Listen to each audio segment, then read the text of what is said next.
G. I just want to say happy last day of the fast. Woo. For those of you who were fasting with us. All right. Yay! Yes. The excitement that I feel deep in my soul at this particular moment in time is undescribable. Go ahead and describe it, sis. I'm just playing. No, but happy July 19th to everyone. Thank you for joining us for the daily morning meeting. We are super excited to see each and every one of you with us every morning here in front of us and on YouTube. We are grateful for all of you. It is Tuesday, so we are the second day into the week. So I'm going to go ahead and mute my mic and pass it on over to the man himself, Mr. Antonio T. Smith Jr. All right, grand rising to all of you. The rules of poverty. The rules of poverty is what we're talking about. Wait a minute. Excuse me. I'm sorry for interrupting. Is today your birthday, sir? Tomorrow is. Today's Queen Chi birthday. Oh, yes. Okay. Well, happy day before your birthday and happy birthday, Queen. I'm sorry for interrupting. Go ahead, sir. No, you're right. You're right. Yes.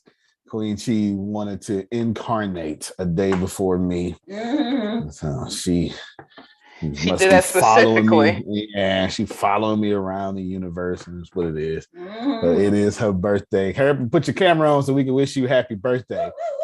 Yes. Hey, Queen Chi. Yeah, throw on some basketball shorts or something. You'll be all right.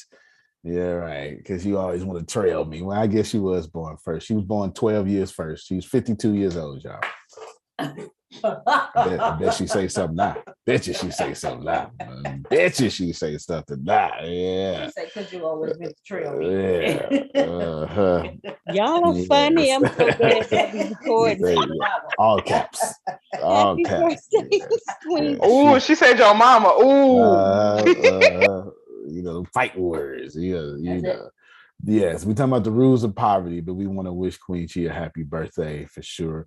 Her birthday is so awesome. It's the last day of the fast. The last day of the fast. And I am looking forward. Cool. I am looking forward to eating nothing but what I always eat. Just the same boring, healthy stuff. Yes. Yay! But it will be good not to be on the fast. I'll tell you that much. Don't you do another one. I'll tell you. Don't you do another one. What you do? You want to talk to God, just go in prayer. That's it. That's what you do. You just go in your closet and shut that door. That's it. If you do no fast. She in birthday behavior. Well, come on, let me get this on camera. All right, Jen. Come on, Queen Chi. Somebody say, hold on, before you come, Grace, why don't you sing happy birthday for us? All right. Songstress on here. All right, here we go. Me. Happy birthday to you. Happy birthday to you. Happy birthday, Queen Chi. Happy birthday to you. Come on, girl. All right. I heard that. Happy birthday. Mostly I don't know. Happy birthday, Queen. Yeah. Beautifully done, Grace. Beautifully done. Yeah. Mostly I don't know. Grace can sing. Yes. She can sing. Lead alto. From the real church. So hidden talents. Lead alto of a Baptist church. That means she is overworked and overmodulated. That's what that means. Come on, Queen Chi, give us a little speech. I don't have a speech. Thank you so much, Queen Gracie, for the birthday song. I actually got sung to twice this morning, so thank you for my birthday song, Queen Gracie, and Amazing D. Thank you to my ATS family for your happy birthday wishes. Y'all be in here, okay? Y'all started early. Some of y'all sent me messages at 12:20 in the morning. I appreciate it. I really do. I thank you for your love. I thank you for your support. And I really, really, really greatly appreciate you all. Well, thank you so much. Yes. Woo! You looking good, sis. You are looking good. I will not as look always that good on my birthday. Do you understand? You better hope I take a bath on my birthday. You better.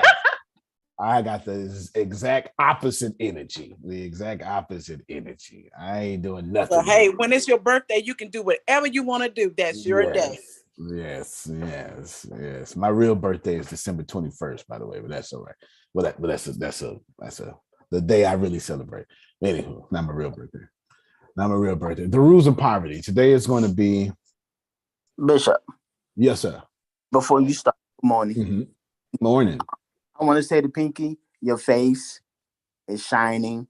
You can tell that this fast has done something to you. I can see a different Pinky than I saw 40 days ago. All right.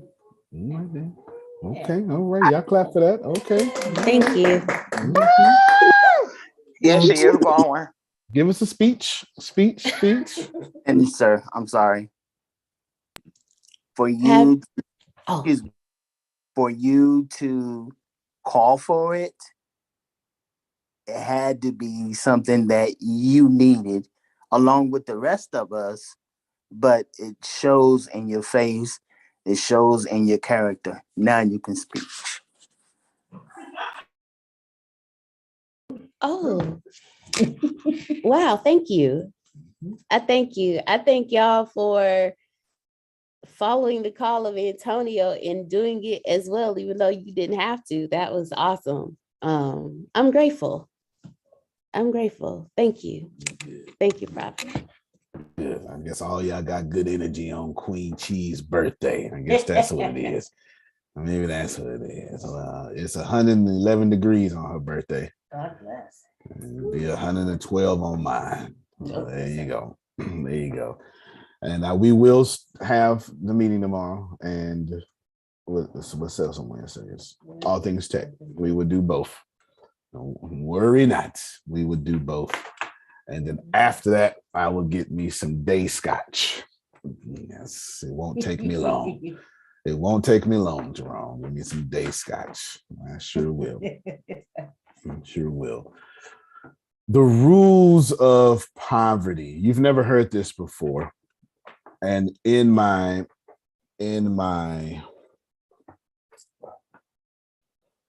there's a lot going on. So in my book, that'll be out soon.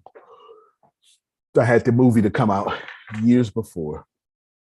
I talk about the rules of racism. In this financial book, I'm going to talk about the rules of poverty. They're hidden.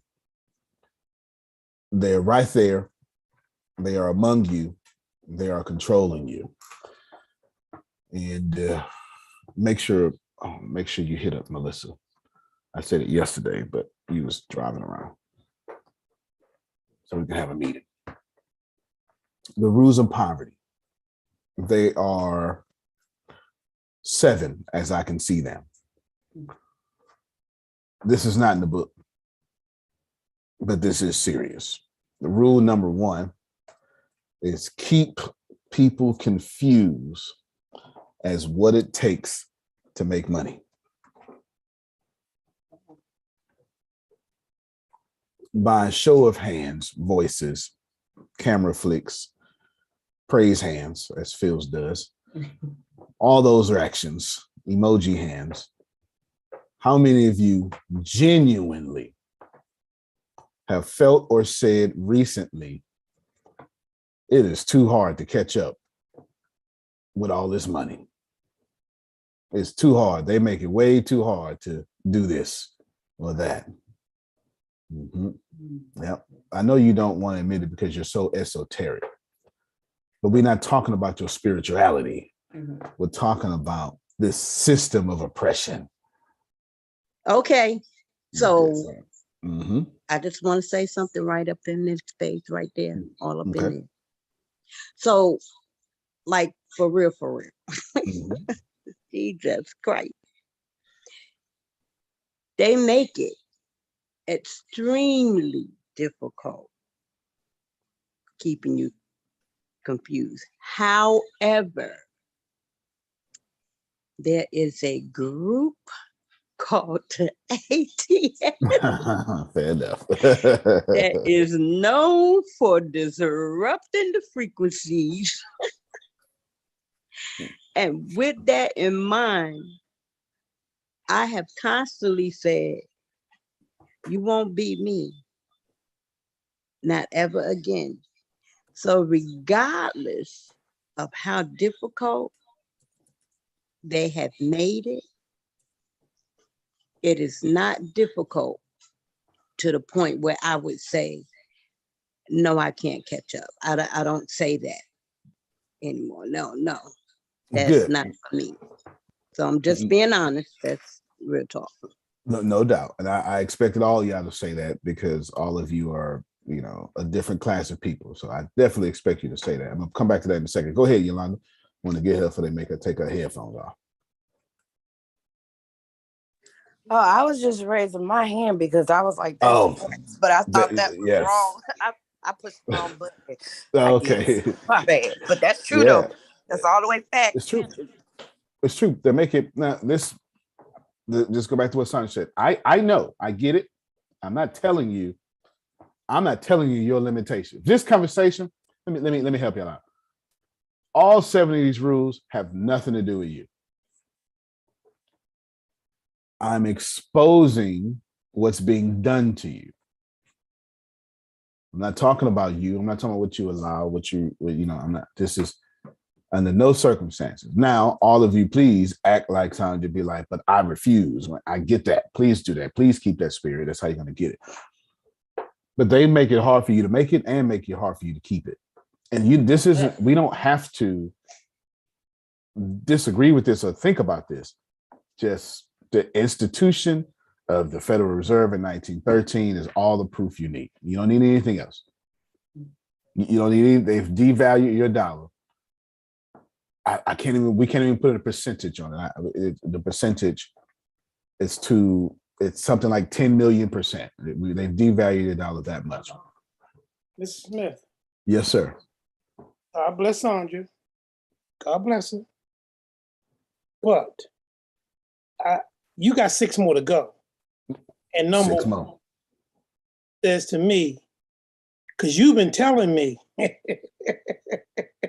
since I've been a member of ATS that I've been bamboozled. I've been programmed. Mm-hmm.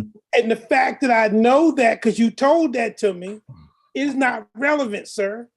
Because the fact that I know it didn't mean that I was acting on it because I did. Fair enough. I got 6 more to go. So God bless Sandra. Good, Sandra, you got the anointing of God on you.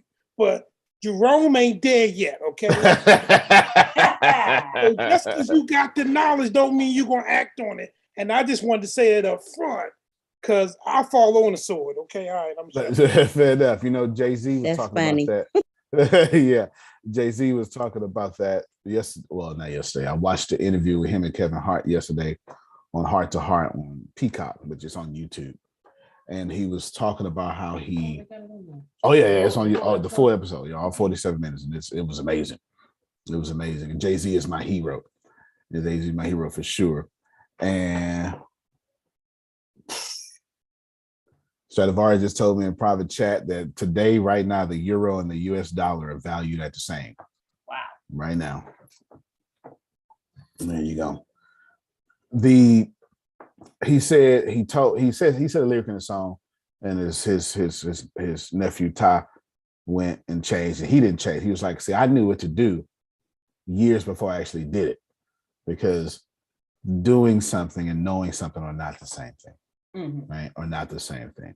Jerome is absolutely right. I'm glad Jerome and Sandra Jerome saying the same thing. Even she agreed. Let me give you these rules, and then we're going to talk about all 7 of them. Okay, we're going to give you these rules. Then we're going to give you solutions the whole time. Most of this conversation will be solutions to these rules, but I need to run them off for you. Number 1 is they keep you confused on how to make money.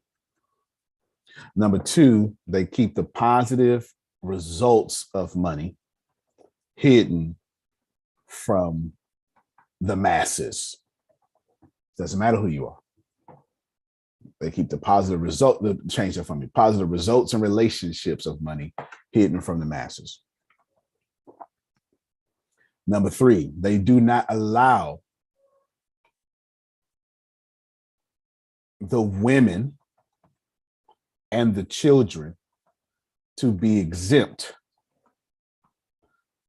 from the power of old white men. There's no other way to say it. Sorry, you'll get over it. It's true. There's no way to say it. Number 4, they use compromising. I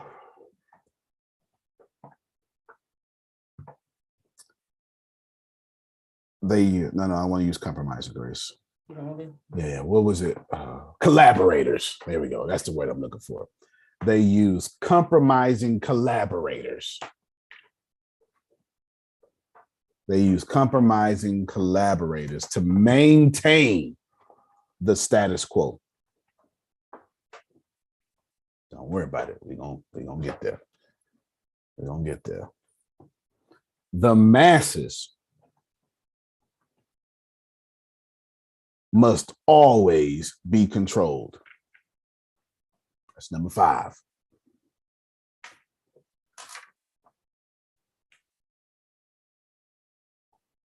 Every law that helps the middle class, they find a way to minimize its effects with an E. Every law that helps the middle class, they find a way to minimize its effects. They create policy. Lastly, they create policies to keep the masses economically non-competitive. Those are your 7 rules as I see them. These same rules with a few differences apply to the Black community as well. But that's for my book. This ain't no black or white conversation. Let's process this information. Let me go to the hardest one that's going to be accepted. They do not allow women and children to be exempt from the power of old white men. You're not going to like that. I know you don't. And that's not a white statement. But you do need to understand that if you look across every continent on the planet, old white men are in power. Say whatever you want. That is what it is. Okay? Now, white is a blanket statement. I want you to think about this for a moment. Old white men hold other old white men under their thumb. That's going to be the hardest one for you to accept. It's the truth. You ain't gonna like it. It's the truth. It's not even hard. I'm not even saying nothing wrong. I'm not even saying, the only thing I'm doing is I'm saying what gets said behind closed doors. That's the only thing I'm doing. If you're uncomfortable, it's because this is not table talk. That's it. That's it. We all know this to be true. We all know this to be true. If you go find a country and who leads that country, if you go find a company and who leads that company, if you go find a college and who leads that college, if you go find a hospital and who is the head doctor of that hospital, if you go find a board behind a social $1 trillion, $1 million, $1 billion social media, you're going to find. You are preaching today. It ain't Thursday, but you preach. Tell them so. You know what? You're going to find. You can go to India and the money will come back to an oligarchy of old white men. It just is what it is. This is right. And I'm not talking about this is so let's define what old white men is real quick. I don't mean the white race. I mean this genotype, this prototype, the people who create the laws that are going to affect you for 3 generations, but would die before they see that effect. The idea that Congress looks nothing like this phone call. That if you go to college, we can assume the president of that college is not a woman, nor is the provost, which is a big deal. The provost decides and controls what the education will look like. And then the board will have mostly that prototype. Antonio, I know it's a lot of women on the board. And if you look at Twitter's board, and if you look at the Houston Baptist board, it's women. I didn't say women don't get in, because if they didn't let women in, then you would know you being bamboozled. Funny that you said that, because I was actually friends with the provost in my college, and it was actually a woman, which was surprising. I was surprised when A&M got one. You surprised when A&M got one. Surprising. And I guarantee you that woman has to step every step in a stepping way. She sure did. And then hey, but I didn't know that she did either, so she had to wing, but we were very close. Great woman. Yeah, great woman. Good. Shout out to her. I'm glad. I just want you to just so how the hell we get past this? There are rules to poverty. And I want you to understand one thing up front. I was talking to somebody not too long ago. Oh, it was a podcast. And I was talking, it's a podcast of an older white guy. Like, stop asking me questions, y'all. Like, stop doing that, right? Podcast of an older white guy. He just laughed at me. And I was telling him, oh yeah, they love keeping you down. First off, I shouldn't even be on your podcast. This is exactly what I told him. I told him and his whole audience, I shouldn't even be on your podcast. Yeah, he was just laughing. I said, the moment I got on your podcast is the moment they're gonna treat you like me. Because there's rules to poverty. Poverty has been instituted as part of society since the beginning of time. If you think poverty is not natural, you would be incorrect. There's somebody like me or like Phil that's going to say, but the universe does not do lack. I understand, but humans do. And as long as humans are natural, lack is natural. And until humans stop acting like humans, poverty is going to always act like poverty. Think about this. There has always, before capitalism, Grace, Google, Deanna, you share your screen while she take notes. Share your screen. I think it's something like 1863. Deanna, when is the beginning of capitalism? It starts with Marxism and stuff like that. When is the beginning of capitalism? We need the Greek god Google to help us here.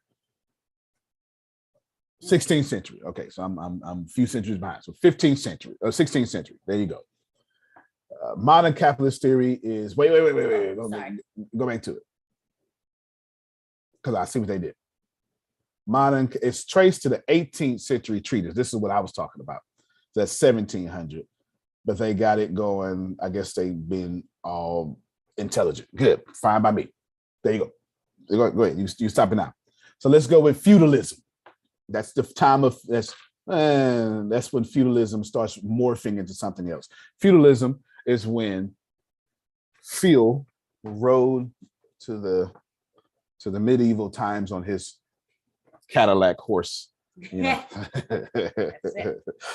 and said, "I will protect your land." This is where we get landlord from. Phil became the lord of the land by protecting your land, because you couldn't, those barbarians, which just mean non-Christians, those barbarians will pillage your crops. And since 90% of your wealth is in your crops, you might want this strong knight who is Phil of the Sorrentino. Exactly. To protect your land. And what should we pay you, Lord? Well, I will take 30% of all the yield of your crop, something like that. This is where this idea of landlord comes from feudalism to where give me your freedom, I'll give you security. That's when it starts morphing. You live in this today. As soon as you were born in a country, the country says, give me your freedom, I'll give you security. You don't even know it happens because your mama do it. Your mama signed the birth certificate. Your mama give you a social security number, right? You don't even know it's happened to you, but you were born giving up your freedom to then exchange it for security, which is correct. Because if you don't like that, go be a Neanderthal again, and then you can't do anything, right? It has to be some sort of give and pull. From this, we get capitalism. But I need you to get 1700s when capitalism started. But Jesus in first century was saying the poor would be with you always. So all of you who think capitalism causes poverty, you are incorrect. Poverty has always been here. There has always been people who had caves and people who wanted to get in them. And that's just not going to change. Get rid of capitalism. You will never get rid of poverty. Right now on this call, someone has rejected every single thing I have said.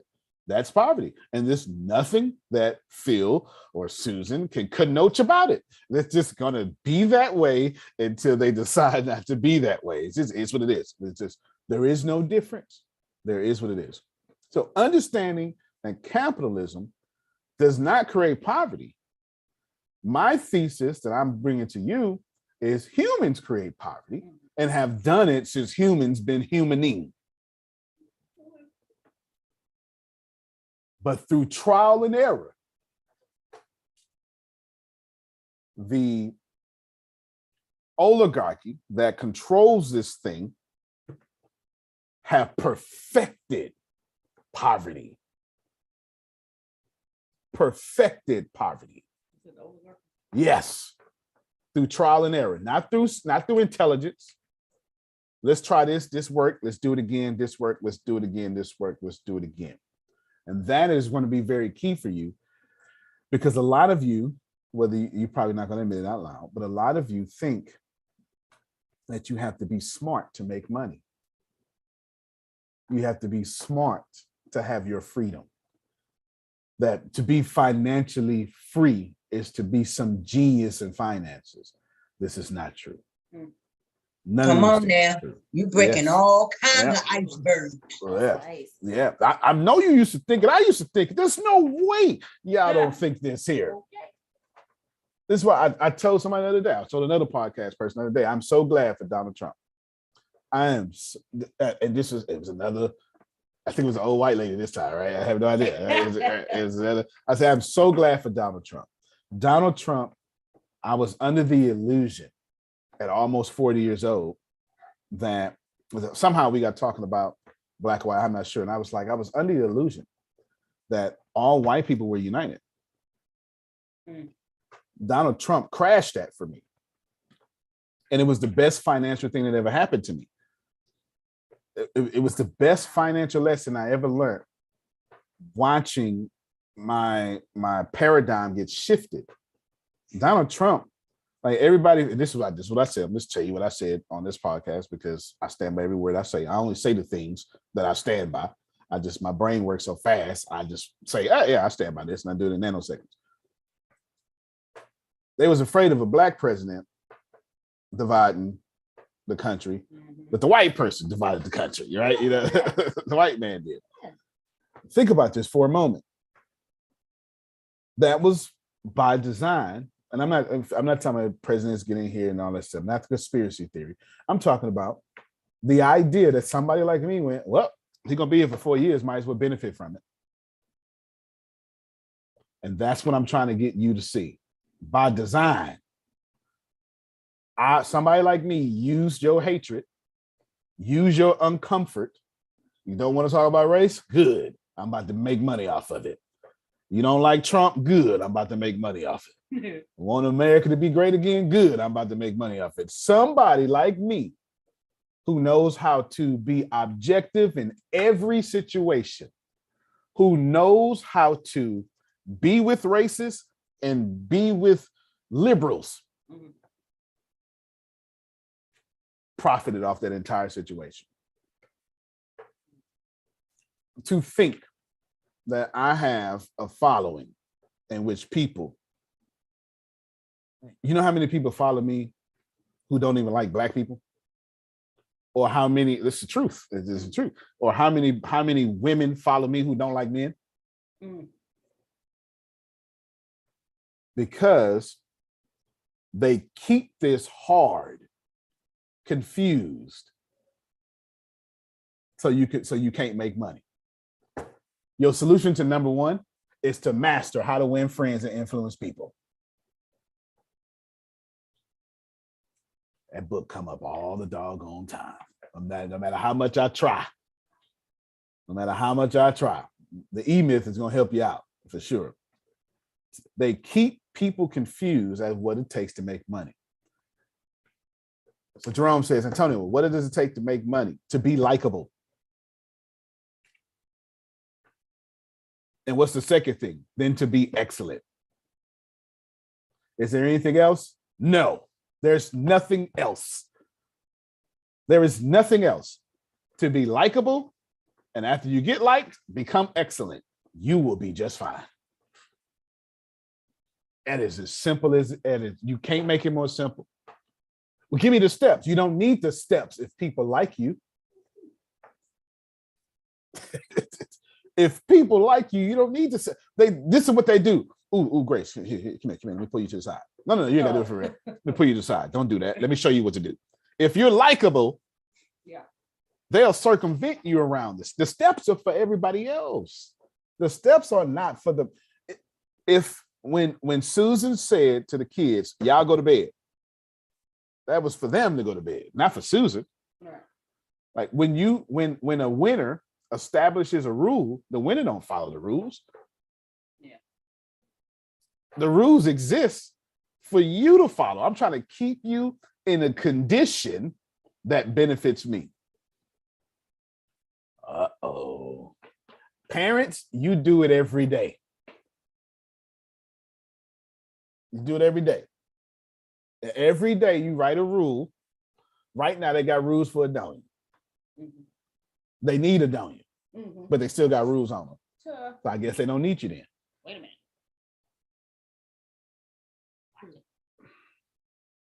Make sure you get all this down, Grace. This is gonna be too good. This whole class is gonna be too good. Antonio. Yes, ma'am. I learned two things from a friend of mine whose kids were a little bit older than mine. Number one, I said, well, how do you, because our middle school, high school started at 6:45 or some crazy time like that. I said, how do you get your kids to bed earlier? They're used to this, other time because elementary school didn't start until 9.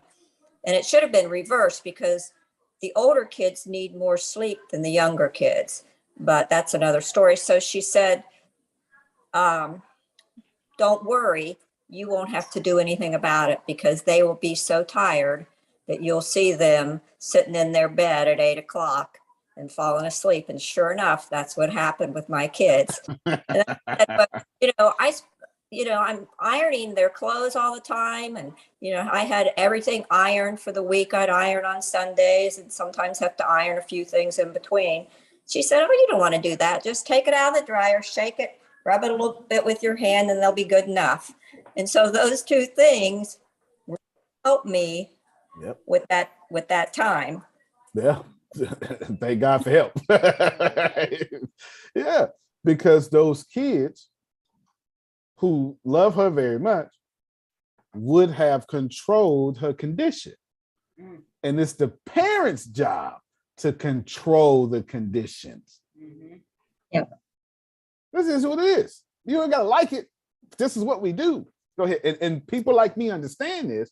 And since you're so don't want to admit it, I profit off of that. And you lose. Go ahead, Talisha. You want to say something too? Yeah, I'm trying to understand this now. So now that I know this, and when I tell my daughter to go do something, like Susan said, about the bedtime, I know for school times, bed is 8 o'clock. If it's summer, you can stay as long as you want. So she'll fight that. She'll be like, well, why can't I stay up for 8:30? Like she'll push the limit, like, give me an extra 30 minutes. And it's like every time I ask her to do something, she fighting against what I'm saying. So every time that I do that, am I taking her ability or her conditioning away of being able to fight for her own beliefs? No, you're doing the exact opposite. Every time you give her a rule, you encourage her to push against that rule. In society? Period. Okay. Period. This is, first off, you are in, if there's bachelor's, master's, and doctorate, you're not in none of these conversations. You're in the conversations that the doctorate people go to learn more. Like you're way past doctorate conversation. You're in an elite conversation that all the people with the PhDs go to come back and run their hospitals. That's where you at right now. So if you're not getting this conversation, worry now. I'm going to repeat a lot of stuff over and over. You're going to get it. I'm really just trying to plant seeds. It is Talisha's job. It was Phil's job. It is Chiquita's job to make sure their children are not assholes. It just is what it is. That's their job. Your child must be a member of society to where other people don't want to choke them. That is it. This is real life. Your job is to raise your children to where somebody doesn't want to shoot them because you didn't do a good enough job at home. So you have to do something, or let me say it a different way. Your job is to raise your child in a manner where you won't hate your own child. Does that make sense to you now? That makes a lot. That's Jesus. Right. That is your and job. And all the grands too, Lord. That's your job. Your job is to make sure that your kids become productive members of society, because they don't have a chance if they're not, because your blessings are going to come through society. Antonia. Yes, ma'am. I feel it was easier raising my kids before all this social media and all that crazy stuff going on. They still have that solid foundation. Each generation loses a bit of that. Each generation, my grandparents, then my parents, then we're the baby boomers. We have it. The next generation's still pretty good. And each generation, it's getting harder and harder.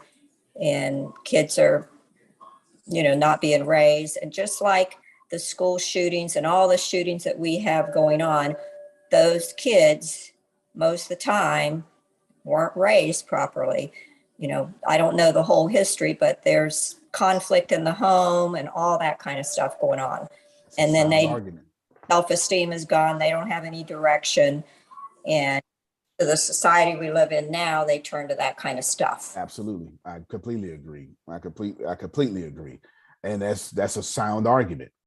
So Talisha, I'm not telling you don't put rules on your children, because if you don't, they can't be productive members of society. And if they're not productive members of society, then they can't be liked. And if they can't be liked, they can't be promoted. And if they can't be promoted, they can't raise their income. It's just, you hear me? However, I do need you to recognize when you push those rules on your kids, in this case, that's what this question she asked, you also invite me to push back. So how do you convince me to follow the rules that you think you made up? Now, listen very well. The reason why y'all not pushing back against the systematic oppression upon all of you, because you don't even know you're following the rules. You've been convinced they're your rules. You do me no good pushing back. In our Constitution. So. That's I hate you. Yeah, you should. All you should. Every last one of you are following rules that you don't even know you're following, because you think they're not rules. And these not rules are keeping you in poverty. You're saying things like, well, I want to be an honest person, not knowing that you could be honest and wealthy.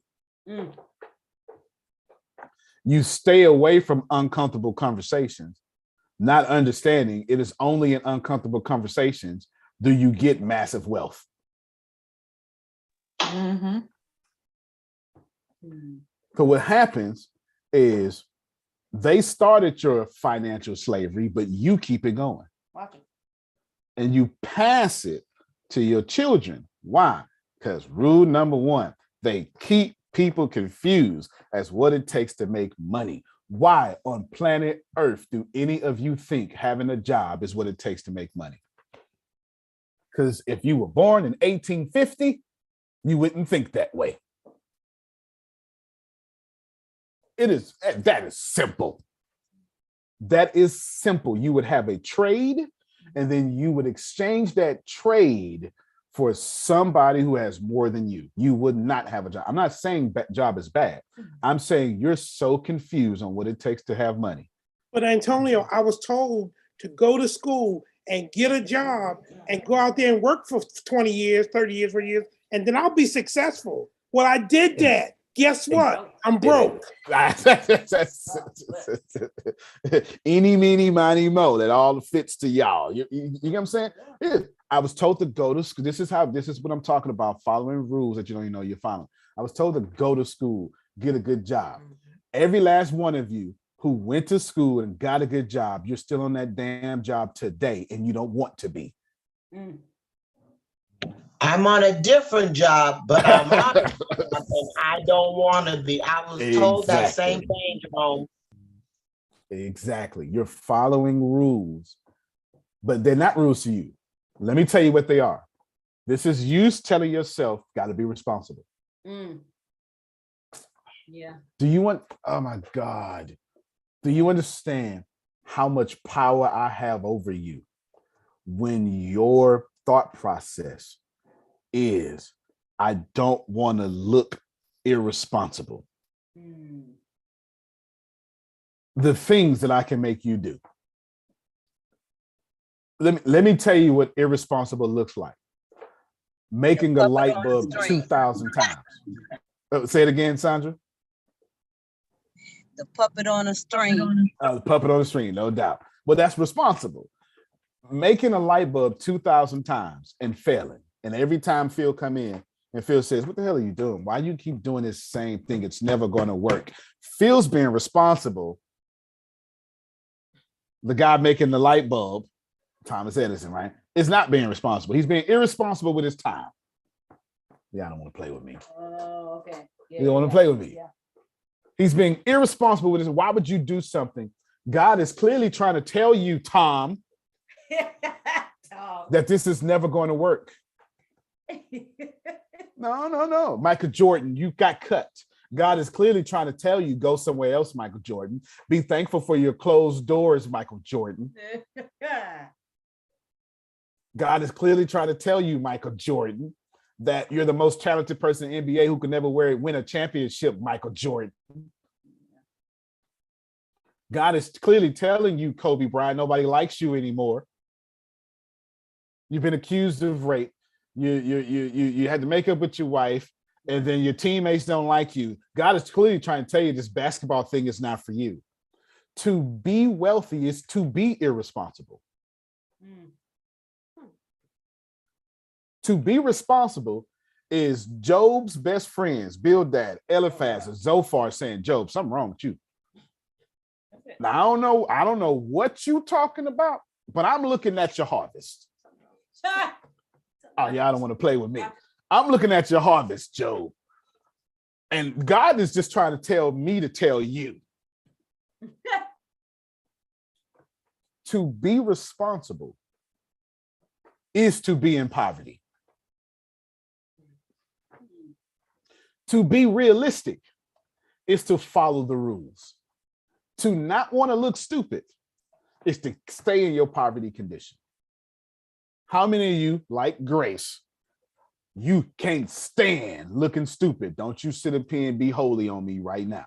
Me. Amen. Yes. And every last one of you are being controlled by someone like me, willing to look stupid every chance I get. You cannot make money and look well at the same time. You cannot. How are you ever going to become a master if you never don't have enough losses to become a master. Go ahead, Tracy. I saw your hand up. That is so true. And the thing about it, I think it's passed down from generation to generation because that's the thing. My mom told me, I was the first person in my family to go to college. So it was like, gotta, be that person, go to college, get an education, follow the money. Pretty much. I went to school to be an accountant. And so I got my degree in management and I went and did management and all those things. But when I got to the point where I could tell it wasn't my passion, it wasn't my purpose, it wasn't what, I guess the vision of my life. And when I decided to leave it, no one understood. It was like, oh, you're not being decided to be irresponsible. Yes. And that's the way she looked at it. It being irresponsible. What are you gonna do? You're gonna leave your job. You have kids, you have a daughter. How are you gonna take care of your daughter? But it's like, and then when I started my business, she was really like, oh my gosh, a business? We don't like, it's kind of like we don't do that. But then I look back and she just retired from her job, 42 years in the same job, her entire life, pretty much that. And I would always tell her, I said, I don't want to be, no, I didn't say it like that. I said, I feel like you've just existed. You haven't lived life.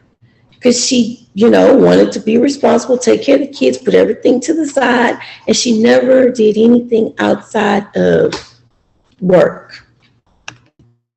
Yeah, this Rules of Poverty, Antonio wrote.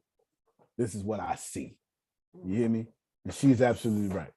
Did she do a good job? 42 years, one job? Of course she did. Does she have everything she wants? Probably not. And I didn't come here on planet Earth to get half, partial, a third, or 10th of what I want. There's a story in the Bible to where Joshua is told, wherever your feet shall tread, I will give to you. Just walk. Come on with the come on. But the Hebrew people only got 10% of the promised land. Can I push that further? And they still only have 10% of the promised land today. Because God said, there's one thing you cannot do, Jerome. Do not settle and don't make no treaties. Joshua and Caleb, only 10%.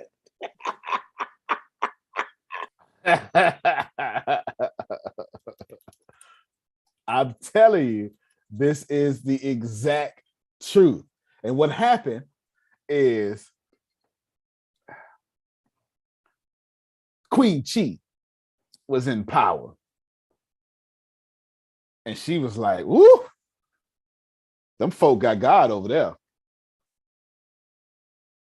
They're going to take us out of power. I can't lose my crown. So this is what she said. Workers, take these good clothes off of me. Because wherever they going, they conquer. Take these good clothes off of me. Give me your clothes, peasant. And I roll them around in dirt. And they put on them clothes. Don't get this bread out my hands. Don't give me that bread that's about to go bad. See what they said? Give me that bread that's about to go. I swear to God, this is in the Bible. I promise you this is in the Bible. I am not joking. This is in Joshua. I am not joking. I'm not joking. Go and get that bread, got that mold on it. And then they walked to Joshua like 30 minutes and told, oh, we come from far away. A 30 days journey. The bread was fresh by the time when we left. But look, it's molded now. We got dirt all over our clothes. Please, we're just a poor people. We're just a poor people, please. Please don't kill us. Please don't take our land. And Joshua made treaties with them. As soon as the treaty was signed, Queen Chief put back on her crown, right in front of them, put on the good clothes, say, thank you, gotcha, and rolled off. And that was a territory he couldn't get. And that happened over and over. And instead of getting 100%, because That was his destiny. He got 10% because he settled with folk he should not have with. And if I turn it around on you right now, everybody listening to me, you have no choice but to say in your life, you got in life what you settled to have, not what you're destined to have. I don't like you. That's good. That's right. You so right. It's everything you got, you settle. Well, I know I was going to school for this, but this is the first people who replied back. And I need a job. I need this money. I promise you, that is literally the book of Joshua Southern. I'm not even joking. I did that. Jerome, did I add anything to the text? No. You spoke the word of God. Come on now. And he told them not to. He told them not to. He told them ahead of time, and they didn't listen to him. Well, they deserve what they got. And I deserve what I got. Okay. Thank you so much. But like my girl Sandra said, I'm with ATS now. There you go. We get what we settle for, and we know this. Ex Deanna, ex Grace, they were with me. There was this company they're trying to get funded. They're trying to get $98 million. And I said to them, man, this is a great idea. And somehow they brought up money and stuff. And I was like, look, let me tell you, money is not hard. This is my exact words. Money is not hard. This is the easiest part of the conversation. This ain't hard. What's hard is that you're gonna have a disconnect between what you're trying to do and what you know. What you're trying to do is be wealthy. What you know is to ask for money. You was talking some Jesus Christ. Nobody, let me, I'm gonna help y'all. Nobody, money don't work that way.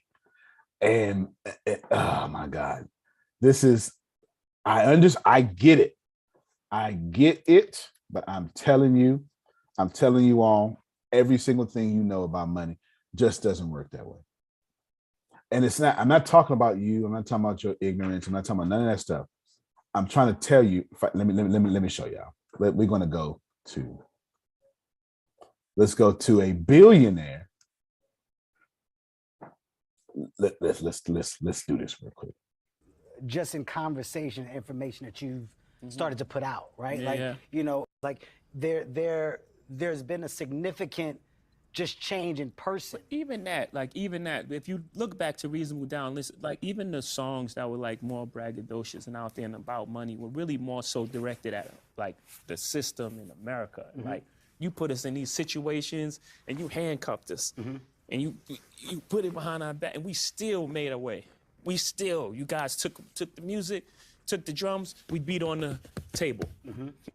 You know what I'm saying? Mm-hmm. You stole the you made blackface, we created soul music. You gave us scrap, we made soulful. Mm-hmm. Okay, don't miss that, because y'all don't have that no more. That's not what you have no more. You don't have that no more. You don't. You don't. They take away your food. You beg for them to send you food stamps. Come on. Have mercy on my soul. I'm telling you don't know nothing about the Farmer's Almanac. You don't understand the moon and its energy. You don't eat your own. Well, now of course this don't have nothing to do with Susan. You don't have your own garden. When you go out into the back and pluck it out and cook it on the skillet, that's totally Susan. So that's skipping over Susan. The rest of you, because they made you be confused and made you think money was hard and money had to be smart and you had to dress nice for money. Don't go there with wrinkled clothes. Then they become billionaires and wear no designer clothes. Come on now. One of my greatest lessons. What we do. Like, God, why do you want me to do that? And that was him telling me that the place that I believe is for worship, glory, and honor to come together as one on one accord, to be before him. That's right. In an orderly fashion. He told me, he said, Sandra, what I want you to do is go in there this morning, just like you are now. We had just got a house and we cleaning, scrubbing up stuff and all that stuff. And I'm smelling like cows that came from the other cows that came with, and wrong with the dogs and all kind of stuff. Hair looking like I don't know who did it and why they did it that way.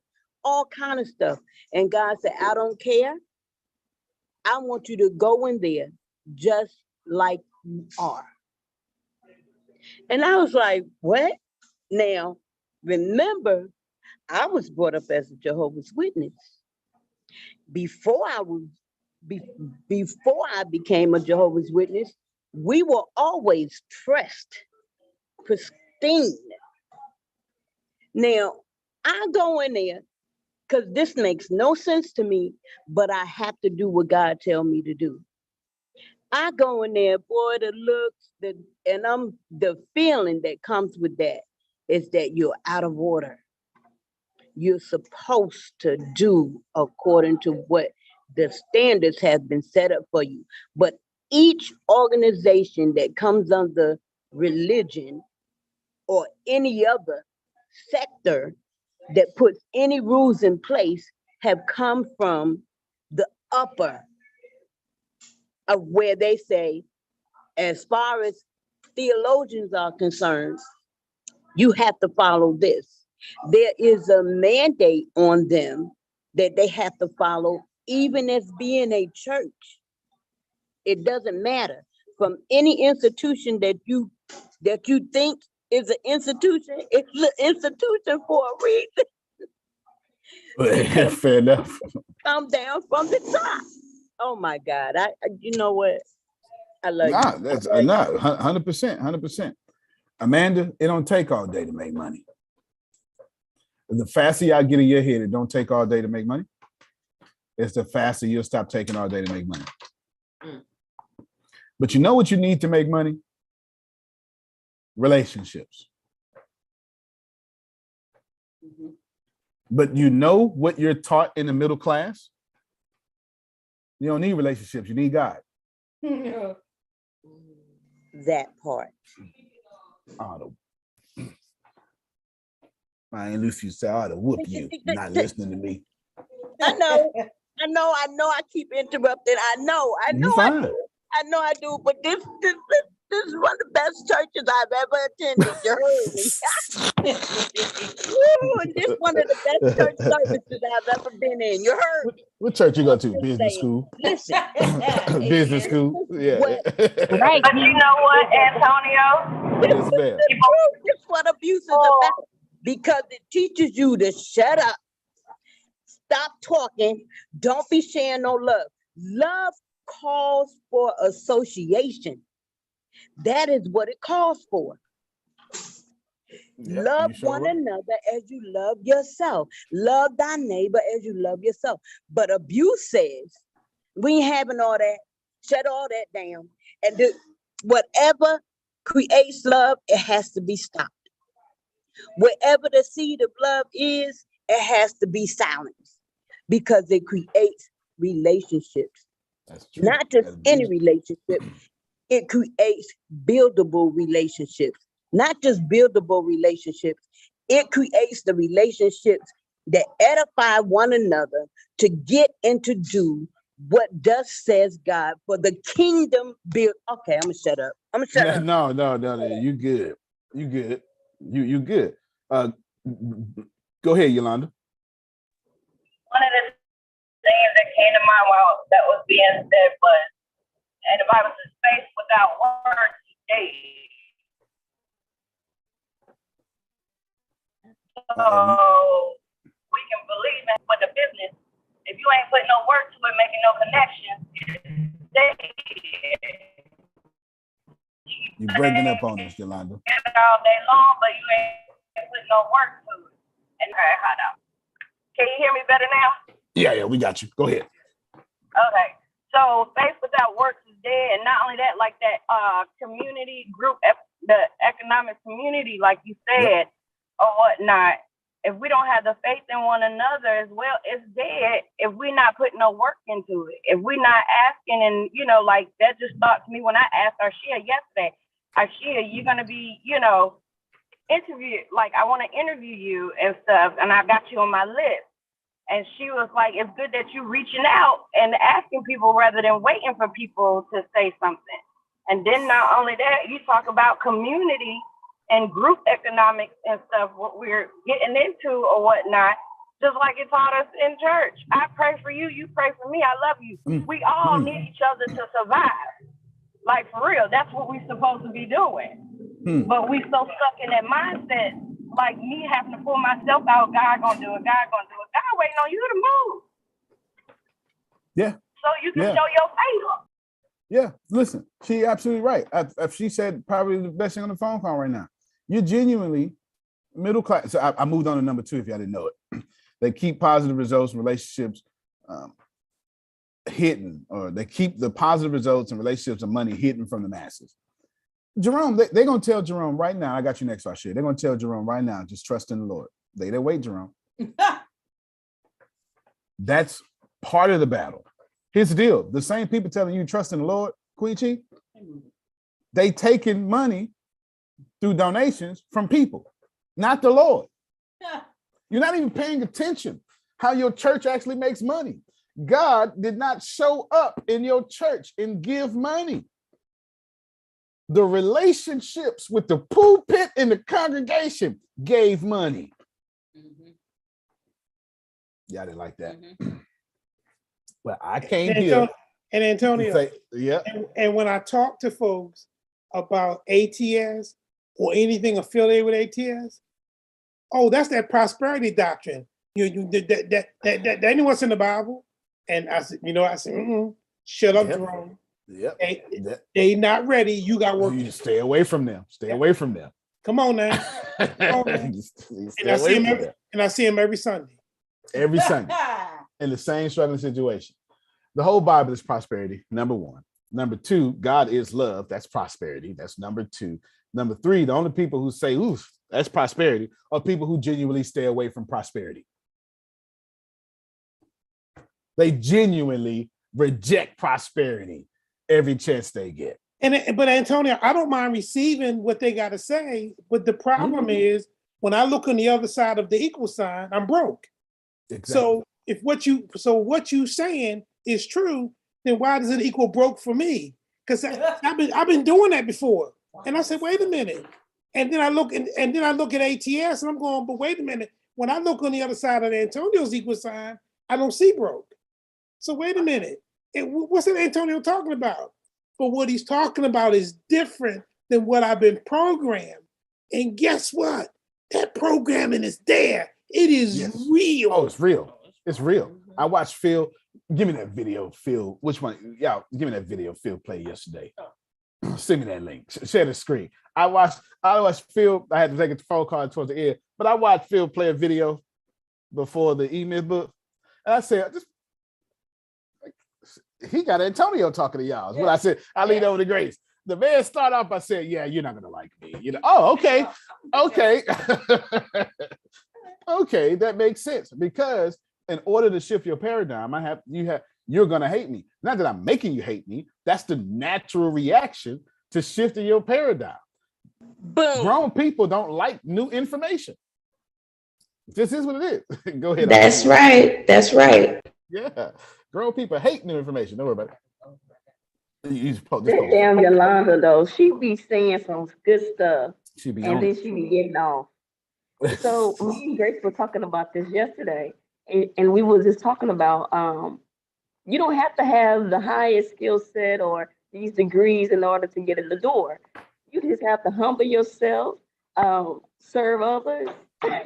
And we were talking about just come in there to help people. If I serve Grace, I'm going to get it back.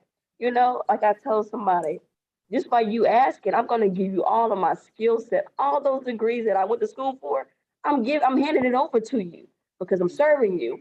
And it's just funny because I was just trying to stay quiet, but yesterday, Yolanda called me after I sent her some videos. She was like, "How can I get on the screen a stream yard?" But the thing is, I was laughing because she was asking the questions. No matter how crazy she thought she was sounding, she was asking those questions.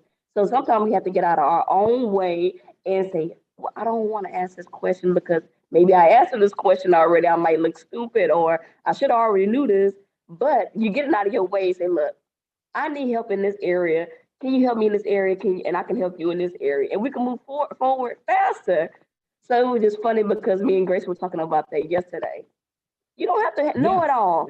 Don't get stuck in your own situation. We said this. Don't get stuck in your own situation because you're trying to be the smartest person in the room. The smartest person in the room with all the knowledge is stuck because they don't want to ask. And they don't want to say, okay, I don't want to help that person because what? You don't even know why God is telling you, or the God of love is telling you to help that person. That person could be the very person to get you stuck out of your situation. Yeah, the smartest person in the room mostly always works for the smartest people person in the room. Yes. It just is what it is. There's so many CEOs that don't even have degrees. The smartest person in the room typically works for the smartest people person in the room. It just is what it is, y'all. It's a sad story, but it's one of those truths that's hidden from you. Go ahead, Field and Renee. The A students work for the C+ students. That's right. Absolutely. It's a smart self. And in this space, right here in this space, one of the most exciting things to be happening in Sandra's life is to be here and watch the great minds, the smart people, all being smart, even though in their own sectors of unknowledgeable information, they know how to present themselves according to not offending others, if that makes sense. Because what happens is I'm amongst people of all different, what do you call it? Knowledgeable of all different types of things, right? However, nobody is putting nobody down. You don't have that. You don't have that you look in the real world, everybody trying to be the boss. Everybody moving, everybody out the way so that they could tell somebody what to say, what to do, where to go, how to get it, and all that stuff. And they are not knowledgeable of it. Does that make sense? Fair enough. No, I mean, fair enough. Yeah, if I got everything I want, I don't care what you got. Right. Here in this family, it's like, you know what? I'm okay. I'm done. Yeah, it makes sense. If I got what I want, today is Queen Chi's birthday. I hope she get everything she wants because I already got everything I want. Right. I don't care what she get. She can get a whole $1 billion. That's fine. She received it in Jesus' name, amen. I just wanted to agree with bother you me. on that. I don't, man, whatever Monica got going on, I'm so glad Monica got it going on. Monica don't care. Monica gonna drink her coffee. Yes. Do her thing. You know what I'm talking about, her thing, yeah. And go home and count her money.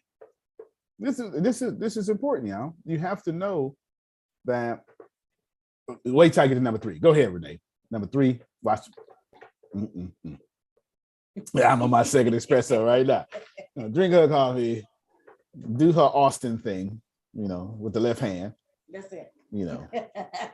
Go ahead, Renee. Okay. I just wanted to say I wanted to shout out Queen Chi because about a week ago, I was like, I need to create a funnel. And I was like, I need to create one because you had blessed us with those grants. And I said, I was like, I need to figure out how I can help somebody else, but also help myself at the same time. And I was like, okay. And so I said, hit up Queen Chi. I was like, I'm gonna hit her up. And a part of me, I thought, well, she might be busy, blah, blah, blah. But I said, I'm gonna hit her up. and I hit her up and I said, I need some help. I'm trying to figure out how I can do this, how I'm trying to, create some more, help somebody else to create some more revenue. And I was like, I got these grants. I got these grants and I need to figure out what to do with it. And she gave me some excellent advice. And I said, okay. And I got on my tablet and I started working, and then it seemed like everything kind of messed up, and I was like, ugh, but she gave me a lot of, and I'm getting back to it. But and then next everybody, time, this is what you do. So look, I got $99. I might have to break it up in 2 payments. If you can just build this funnel for me, child, I ain't gonna lie to you. Hey, I'm learning. You know what I'm saying? I'm so learning because everybody has got gifts and everything. And sometimes what Renee may think about may not, it may not necessarily be what's gonna help. But then you have to be cool enough just to ask. And you guys are a very humble community, a very giving community. So a lot of times we have everything that we need right here between everybody, but we can't just be so what's the scripture? Be so heavenly minded that we ain't no earthly good. So we might as well, we come in here every day, and that pride will get in the way where we won't have the relationships that we need to have here because we too busy on our horse. I'll be the first to tell you, Renee does not know everything. And you know what? But what little I do know, and what little Antonio knows, and what everybody does know, we can come together and do something together because no man is an island. So I always feel like I appreciate Queen Chief for saying that and for her being humble enough to say, okay, well, Renee, you could try it like this. You're a writer. You could write a grant for them and blah, blah. And I said, okay, that means I need to learn how to write a grant. And that would help me for the future for my writing. So to help me to go into more areas than just ghostwriting this and that, but to go into other stuff that people may need writing for. So that's only going to help somebody else, was also going to stretch me. So like Antonio.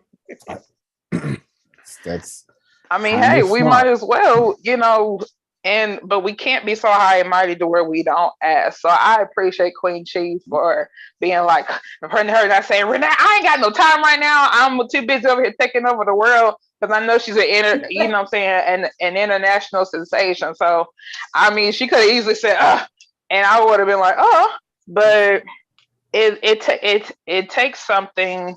It didn't take anything from her, but it only added to her. So I just appreciate her for being awesome. I know she's younger than me. She's a 49-year-old international. Well, she's still younger than me, so you know what I'm saying. She look younger than me, but I appreciate her. I appreciate just her being awesomeness. So yeah, that's all I wanted to say. I think she's 52. Well, she don't crack, she never will. You know what I'm saying? She never will. That's why she got a crown. And Queen Chi, I need to know where you got that crown though, because I need me one. Not that one, but I need one. That crown suits you. That crown suits you so good, and it does something to me every time I see that crown. I'm like, oh, yes, oh, chills go down my spine. I'm like, oh, I want one. Oh, that's so powerful. It's a powerful statement, though. I'm ready to bow and be like, all right, Queen. Come on, Talisha. Okay, so I kind of want to, based off what Renee said, I'm currently reading this book called More Myself by Alicia Keys. And when I was reading, she made a good point about basically how we tend to always apologize, be apologetic for what we're doing or for asking people for things, or we feel stupid for asking, or we feel as if we don't deserve it, or we're worried about somebody else's time. And Alicia Keys said in the book, basically that you have a gift and there's someone or everyone is out there to help you. And so that really got me like, okay, Talisha, stop thinking that people don't want to help, because there's so many people that want to help. And then on top of that, I do want to mention, you all showed me the other day that there's so many people that are out there that do love me, and I'm in the right place. So I did want to say thank you guys for that as well. Thank you. Yes. That's number two. That's number two, spot on. Everything Renee said, Jerome said, that the positive relationships and that of people and money are hidden from y'all. So Renee didn't even want to call Queen Chi because you've been taught to call people to ask for something is an inconvenience. That's called networking. Yep. Masterminding. Or Antonio T. Smith Jr., or that if you are bold enough to do that, they are going to respond to you in a negative way, in a way that it will make you feel cut down as if you are less to be spoken to. You have not the right to approach me. If I didn't call you, then stay uncalled. And where did y'all learn? Ooh, my God. I mean, hey, she got the stay uncalled. My mama. I don't know where I got that from. That's facts. Okay. I don't know where I got that from, but that right there is straight facts, because it's like those are the main two things that keep me from asking questions. Like it took everything in me to ask Arshia yesterday about StreamYard and like how to get the little name thing up there. It took everything in me, and I was like, just ask, just text it. Hear that, y'all? That's y'all overriding these rules of poverty, and they're not easy. Think about this. Where did y'all learn this from? It's number 4. Read number 4, Grace. I'm gonna skip 3 real quick. Read number 4. This is where y'all learned this from. Number 4 says, wait a minute, get back to it. Here we go. Boom, boom, boom. Dang, I had it in the notes. Yeah, here we go. They use compromising collaborators to maintain the status quo. What's a collaborator? The British people, as far as America goes, the Americans helping out the British. Black slaves telling on other black slaves trying to get free.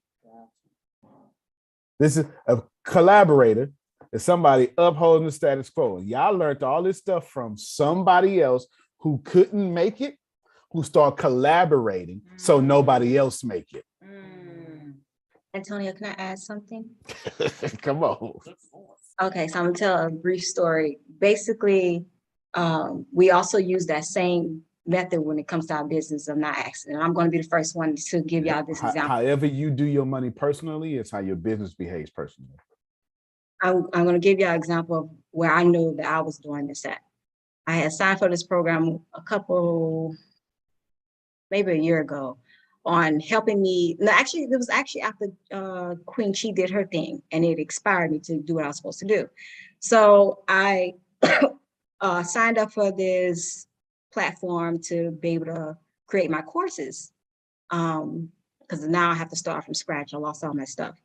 So the thing is, I was on Facebook. It was telling you to go to Facebook, different places where your audience could be.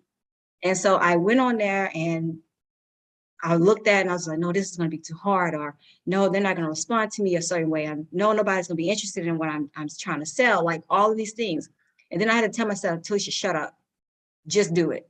Just do it. Like, you have a great personality. You know how to speak to people. Just go out there and do it. So I put that fear aside, because that's what that was. I put it aside and I reached out to the people. Reached out to at least 3 or 4 people. They were not in the state of Texas. I think one was in California, one was in Atlanta, and then another one was somewhere else. Like, I don't remember the place. So after I did it, I was just waiting for a response. I hit them up on in that called DM for Facebook. I'm not sure if that's the same thing, but they didn't respond. So then I was like telling myself, Talisha, you shouldn't have did that. You see, nobody's interested in what you want. That weekend, instead of thinking people are busy, they got stuff to do, they will get back in touch with you. That wasn't my mindset. I eventually got a message back from one of the people, and the lady, the first thing she said, she was just like, why are you hitting up a complete stranger? I don't even know. Collaborator. And I was liking her pictures, because she likes to travel. So I was complimenting her on her, the places she'd been. And I was like, oh, I'm living vicariously through you and da-da-da. And then I told her I was like, I see that you deal with kids and you have a group, and da-da-da. We were talking like that. And she was just like, oh yeah, she's like, I just moved. So basically she's not in that area anymore. The whole point is, what I'm trying to make is, if I wouldn't have made that connection, even though her answer was like, I'm a stranger, why would you hit up me? I was able to build that relationship with her. And she has now asked me, what is it that I need? Good. Right. Good job. Yeah. Initial response up, but that's what conversations create clients, though, right? Conversations create clients. Good job. Let's point out a bunch of things that y'all going through, because I told you most of this call will be solutions. We've been talking about solutions the whole time. It's got y'all doing it to yourselves. Y'all, one of the first things I said, Jerome, is they started financial slavery. You keep it going. And almost everything y'all are saying is you keeping it going. You keeping it going. They started it, but since they wrote the rules, you'll push back if you knew you followed them. So what you've done is you make these rules your moral standards. That's why you do them, because they're in your morals. You only do what's in your morals. They're in your morals now. Be nice to people. Don't interrupt her time, which you translate into don't get the help you need. Respect other people's privacy. Don't go into Queen Cheese inbox. Ain't that the truth? I'm glad I went in there though. See? You are here keeping yourself in poverty. Who remembers the two things that you only need two things to make money? Who remembers what I said? Don't look at your notes. No notes. That's okay. You look at your notes.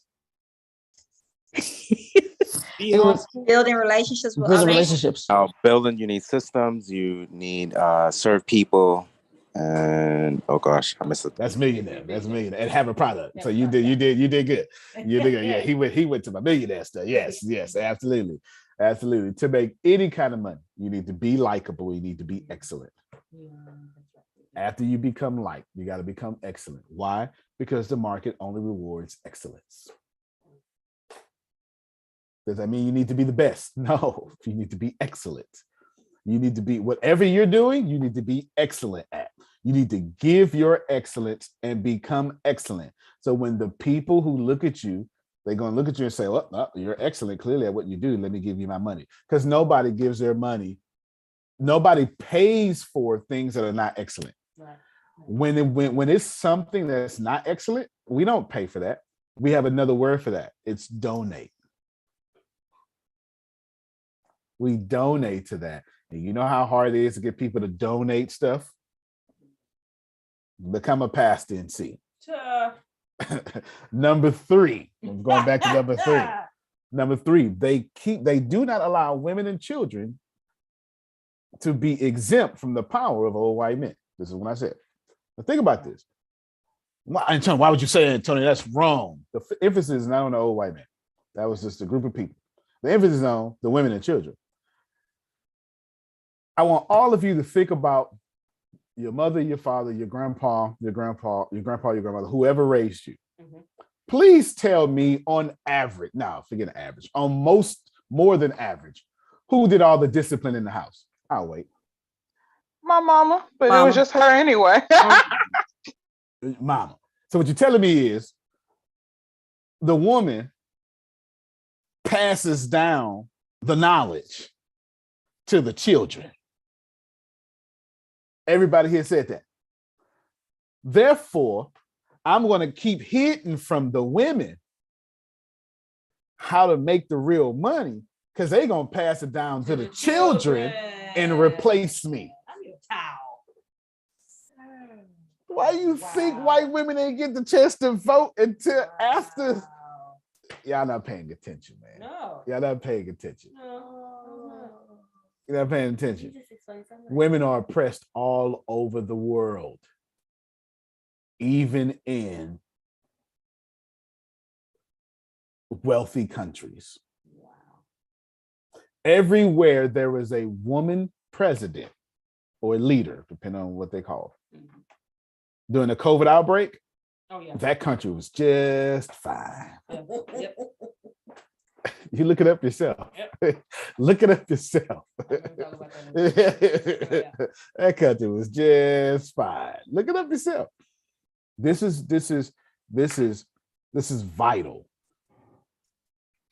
Because what happens is they say, we got these little slick ways to do it. I go in and I now feeling Susan come back this here, which makes people nervous too, by the way. You know what I'm saying? Doesn't make me nervous. I don't have that in me, but it makes other people nervous. They come in. See, what's supposed to happen is when I get into the human consultants, Susan, she's invisible. I talk to the man. That's what's supposed to happen. But Phil and Susan got that under control. It's going to be a group meeting. It's going to be a three-way, right? They got that under control. You know what I'm saying? Because, well, I have no idea why they do it, but it works. Yeah. My job is to make sure that you don't get the knowledge to the women, because the women give it to the children and then boom. So what do I need to have women think? In order to get it, you got to work twice as hard. Come on, finish it, somebody. Come on, women. Don't fool me now. Especially since you don't belong in that position in the first place. Okay. Listen, no. Listen, I want all you women, especially Adelia, to tell me all the trash that you have been taught concerning money. We just had two of them. If you want to make money, you got to work twice as hard as a man. You don't belong in that position. Come on, women, help us out. I need y'all to get how this is, because y'all didn't make this up yourselves. Come on, Queen Chi, give me one. Come on, y'all. Look, come on. I need at least three more. I need to. Go ahead, Amazing D. Oh, I was told you're not gonna be pretty all the time, so make sure you go to school. Wow. And get your education. My God. So you can get a good job and take care of yourself. Okay. All right, then. There's one, Queen Chi. Come on, that's three of them. Not only was it work twice as hard as a man, but because you Black, work twice as hard as anybody. That's right. Okay. To get even paid attention to, not even to get the position, but to even be paid attention to. Adonia? Mine is so ridiculous. I can roll about 500 of them. But realize this. I just want to paint the story. I come from a very domineering and dominant family of men. Lots of men. They're very strong and tall and athletic and blah, blah, blah. It's like, we ain't got to make no money. Just be cute. Just be cute. You know, don't make money. What you making money for? Just be cute. So you can be. See, I got attitude. I got attitude already. See, but here's my anger to that. They believe that if you just be cute, you can be took care of. I don't want to be took care of or handled. I'm not an animal. I'm a human. See, right. You know, hit my emotions. Sorry. Come on. But that was mine. And that was a good one. The opposite. That was a good one, baby. I'm applauding you right now. Shit, that was a good one. Hey, look, which is an oxymoron. I'm learning more about that word, Antonio T. Smith Jr. Because which is an oxymoron, because they say, sure, stay cute and all that stuff, stay pretty. You ain't got to work, and that's one of the traps that I fell into on a regular basis, because I really didn't. I get it. I didn't have to do anything. I had calls coming from everywhere, money. But when they got suspicious, because now you're too cute, you're a distraction. That is a real thing. Now I gotta kill that. That's a real thing that you women face. They say, Susan, relax, be cute. So Susan, be cute. Then when it's time for Susan to take Antonio's job, wait a minute, Susan, you're too cute. Right. Right. Like, no matter what Susan do, as soon as she take my job, it's too much. It's too much. Be aggressive, Susan. Then when she take my job, you're acting too much like a man. No matter what women do, it's fine, because this goes back to what Adonia said. As long as I can keep you, and I don't mean keep like in keep, I mean kept. Yes. As long as I can handle you like a cattle, you're fine. But as soon as you start acting like a ram, I don't want you. Then we tell you to be sensitive. You start being sensitive. Then we tell you to be assertive. You start being assertive. Women, y'all can't do nothing right. You can't. That's so true. And it's crazy because it was funny when she said, I was told that you just need somebody to take care of you. That's all. You just need somebody to take care of you and all your kids and do everything for you. You just sit there and just be in the house. And that's not something, I'm not meant for that.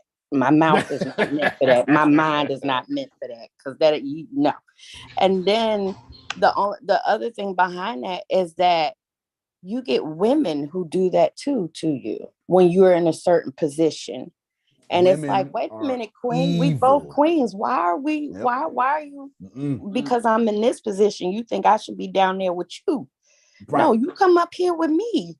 And that's one of the things that, you know, with women, not only we're fighting where we're supposed to be, you know, against men and other people, but sometimes it's against our own sisters too, because they throw stones at us because we up there and they don't want to be up there. They want to stay in that poverty. You're supposed to be here and the man take care of you. No, we supposed to be up here together, but don't throw no stones at me because I decided to break free and stuff. So it's like, it's a battle all the way around. Women are evil to other women once you're in charge, and it's not women's fault. There's a good book on this called, I forget what the title is, but it's called, the subtitle is Knowing When to Cooperate, Knowing When to Compete. Because men created the situation to where Adonia has to be evil to the other Adonia trying to get her job. Why? Because we all know, you ain't got to like it, we all know Adonia is in a high position. Yeah. She better not ever lose it, because she ain't gonna never get it back. Because it was 3,000 women trying to get her position. She the one who got it. Yep. It's flipped for men. 3,000 men, we got 30,000 positions open. It's the truth. We sit up here, men be 2% qualified and apply and get it.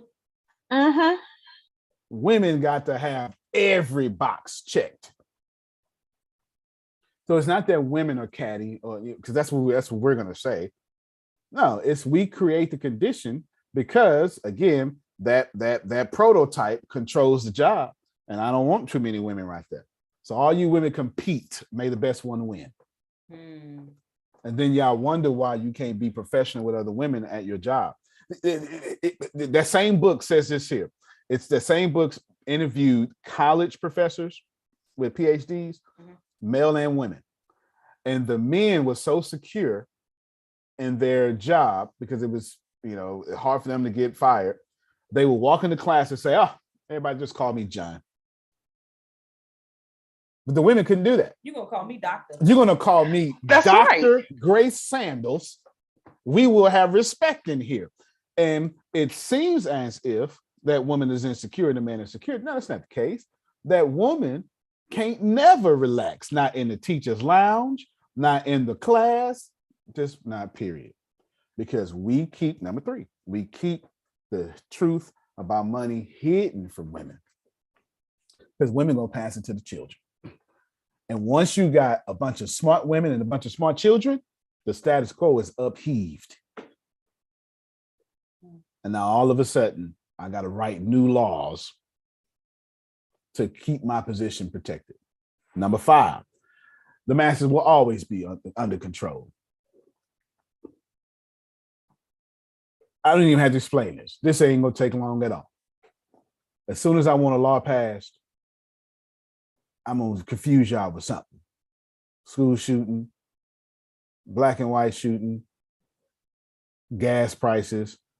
As soon as y'all complain, I'm gonna sneak in something to change that. You don't even know. Hey, y'all don't know. I would be shocked if you knew half of the bills that were passed already. I'd be shocked. I'd be shocked if you know when Congress takes a vacation. I'd be shocked. I would be shocked if you know. Why? Because one of the rules of poverty is to keep you entertained, not educated. That's how they control you. You know more about Cardi B than you know who is the speaker pro temp. If I asked you right now, who is the majority whip right now? Or if I ask you, who is Alicia Keys married to? Think about this. Yeah. The masses are always under control because the things affecting your life, we make sure we bore you with education around it. Think about this. You ever watched it? Y'all ever watched a C-SPAN video? Yeah. Let me pull one up. Let me. This is so good. This is so good. Affect your life or affect your life? I forgot how I used it. If it was too probably more than likely I use it as cause and effect with a E. They use education to bore you with the things that affect your life. That's A. A. That's A. That's A. The C-SPAN live stream. Let's just. What a preacher say? Thank you, Holy Ghost. Thank you, Holy Ghost, for helping me out. January 6th congressional hearings. 6 days ago. Let's look. Look at this. Did you ever live or serve Yeah, I can hear this commercial, right? and Look at later this. develop Look at cancer, this. Parkinson's? C-SPAN. Look at that. Look at this. Look at this. Y'all see this? Mm-hmm. Y'all see that? Mm-hmm. Watch this here. C-SPAN. Now we're going to go to YouTube again. Watch this here. What's my man name? Fox News host. What's my man name? Nope, not him. What's my man name? Sean Hannity. That got dog it. You got it. Thank you so much. Watch this here. Watch this here, y'all. Look. Now, hold on. Now, this is confusing. This is very confusing. Wait a minute. All right, welcome to Hannity. Tonight, straight ahead tonight, a special Somebody see what I'm pointing out. investigation into Nancy Hold on, Pelosi's somebody see what I'm husband, pointing you know, out. the guy that Wait got a the damn DUI, minute. but This this is what I'm time the pointing out. We just come possibility right of... No, I don't Look think here. Look here. Look here. Look here. Look here. Which one of these make you feel depressed by lighting alone? The January 6th one. That one. You've never seen a C-SPAN video without that filter on it that makes you feel doom and gloomy. And all that we can literally do 4K reality TV shows with 9 different angles. But when it's time to shoot about the laws created or hearings, it's so boring. You can't even pay attention. The only people watching anything C-SPAN is the same people who watch golf. You know what, Antonio? It's funny because in the hospital, they don't give you a lot of channels, right? But they do. But there's a man that is always getting his treatment across the thing. He listens to the vote. Like, so one day I turned it on and it's just the actual, I guess they're in Congress and they're actually voting. And all you see is a bunch of yes, no's and ticks. And I'm sitting there thinking, how is he doing this? But you are telling the truth. You are right now in my hospital room because I was sitting there looking like, okay, I see it. And then it's like you see the fun in it, I guess, because you're trying to get the vote voted for. You're like, yes, no, oh, we're losing. We need another vote. We need another vote. I was like, oh my God. Sean Hannity is divisive TV. No disrespect to him. I'm not, but that's what he's getting paid for. I'm looking for my own news anchor like it. That's what he's getting paid for. I'm not telling you this is wrong. I'm telling you when it's time to divide you, it is $1 million production. When it's time to educate you, it is not. Antonio, so what's his ulterior motive for hammering the Republicans right now? He up to something. I ain't figured out what it is yet because I'll be checking out all of them. No doubt, you and me both. Right now, there is what you call a civil war in the Republican Party right now. It's been brewing since 2008. With the Tea Party didn't come out until 2008. What you're looking at is, hold on real quick. Let me give you one sentence explanations, because this is the last thing I'm gonna have to cover, because this is too good. The master law we control, every law that every time y'all get, it doesn't matter, affirmative action, just get any law, they minimize its effect, and then they create policies to keep you moving on, non-competitive. So that's it, because this is too good. This summarizes all 7 laws. What you're looking at is, all of you read 33 Strategies of War. It'll really help you out. This is what you're looking at. Sean Hannity is under, and not just him, but they're all being sued right now for the voter fraud. They're all being sued. They're going to lose. They're absolutely going to lose. And that's going to be $1 billion settlement. There's no doubt about it. They're going to lose. Fox News is going to lose. Their hosts are going to lose, and anybody else who had something to do with it is going to lose.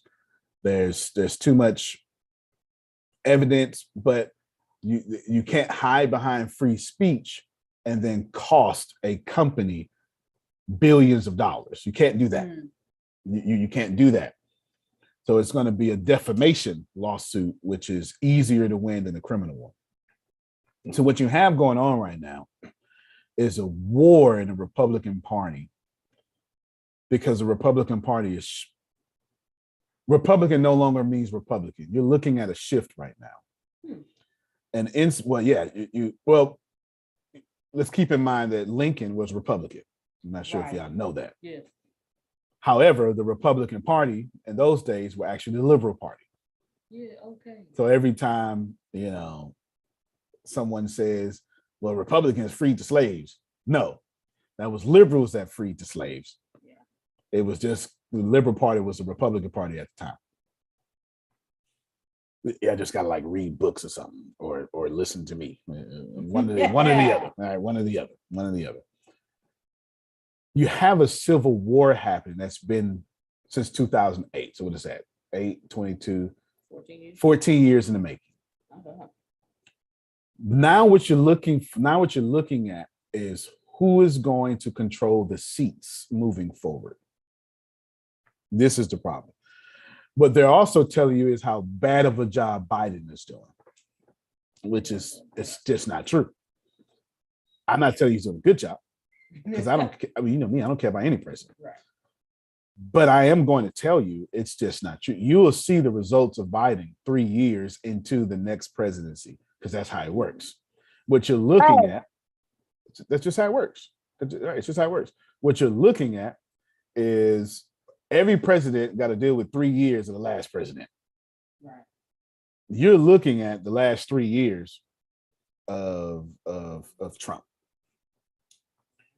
So the reason why I would attack Republicans right now is for lawsuit stability.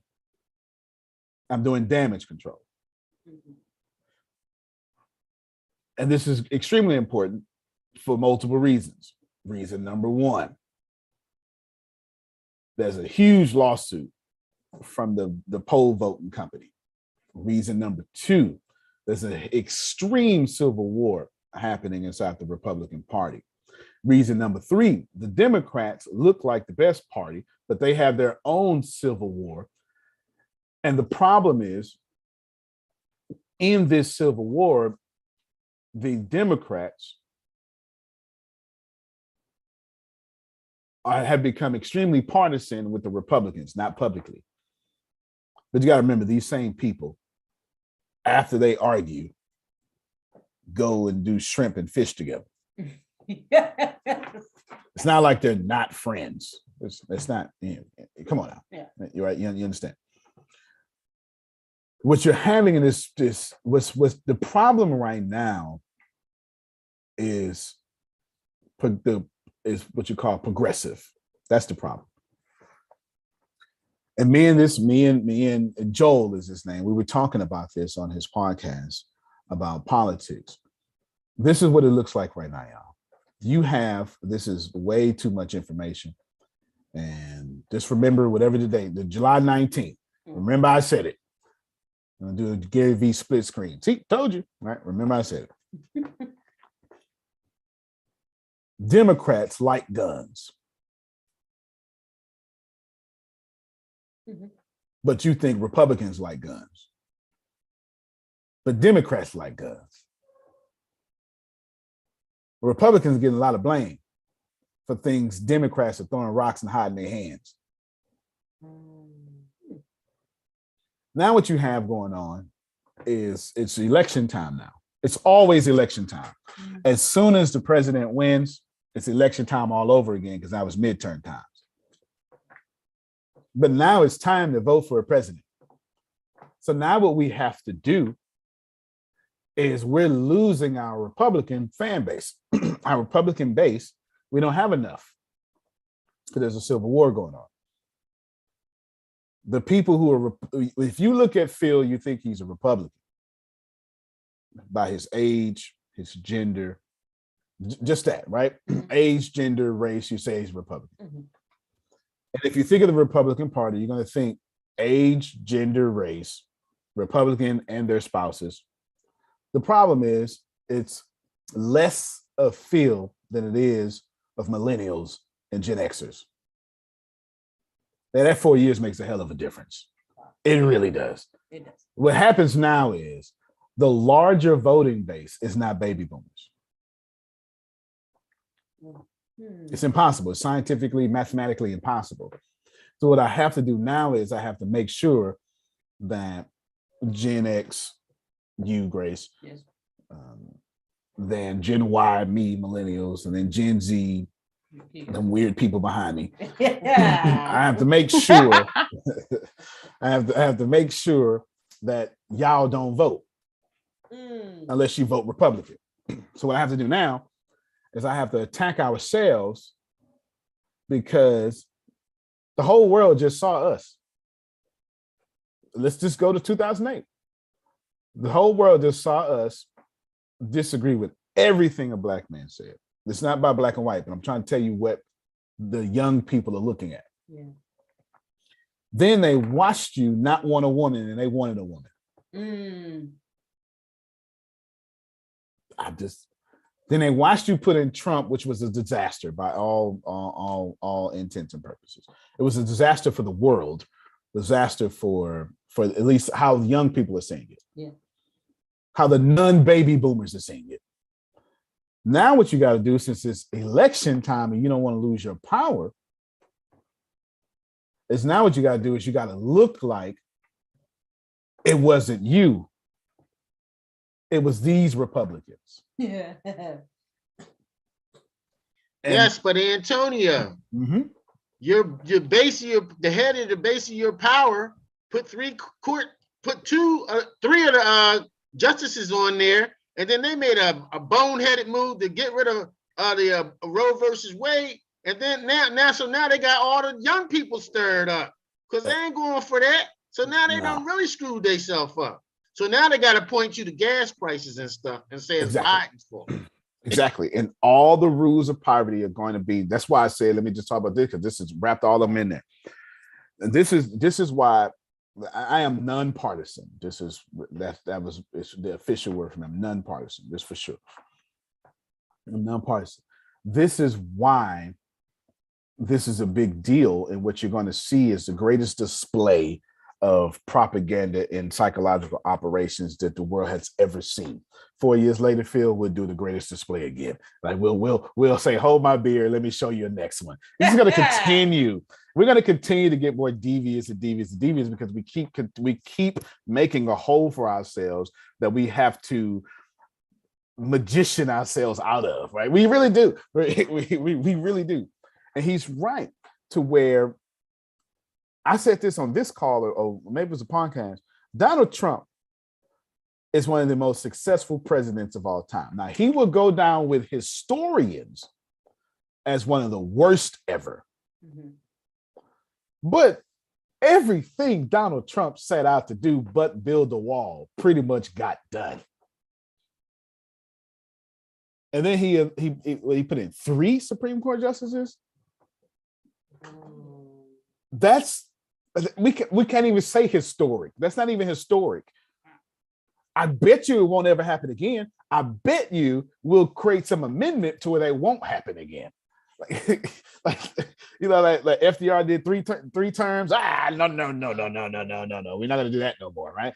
We're gonna do something because Donald Trump is gonna go down as one of the most successful presidents, or impactful should probably be that word. Yeah. Impactful presidents of all time, because impact don't necessarily, if I punch you in your face, I wouldn't call that successful.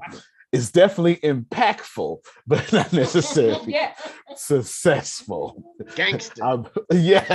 I broke your jawline with impact, not success, right? You get what I'm saying? It's a wonderful time, but I'm telling y'all that I need you to pay attention to Democrats because they are sorry. No, and I'm gonna tell you, Democrats are absolutely spineless and devious. And what's happening is they're going to, this is what I would do. I would say, you didn't like Roe versus Wade, vote for us, come to our state. I have a question. Mm-hmm. So with all of the knowledge flowing through, all of the knowledgeable people here, is it right to assume and or understand through my hearing that not only were the Democrats putting their hand in stuff, they were secretly advising? However, were they not the opposite first and then they became the Democrats? Today's Democrats are 1863 Republicans. Like that's as long as anything is alive, it's going to continue to evolve. Yeah. Okay. So right now, the Conservative Party today really never really existed. I mean, I guess you can Phil, you can help me. If I would say what's conservative today, it's Puritans. You got to go all the way back to the 13 colonies to compare conservatives today. Puritans is what I would say. I can't think of a closer model than Puritans for today's Conservative Party. Yes, Puritans, witch hunt people, for sure. Like you got to go way back to, religious freedom, but not yours. I'm gonna kill you, right? You got to go way back to Pilgrims and stuff like that to get to today's Conservative Party. As long as anything is evolving, alive, it's going to always evolve. Go ahead, Phil. What's the deal about Ted Cruz going after gay marriage? That just... now that one I am confused. I don't know where the win is on that. I don't either. I'm confused on that one. We're going to keep watching. He's setting himself up for a presidential campaign.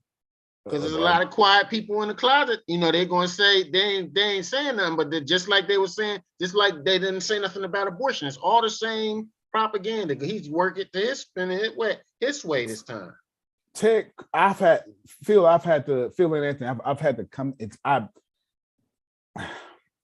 to admit to myself, Ted Cruz is smarter than when I give him credit.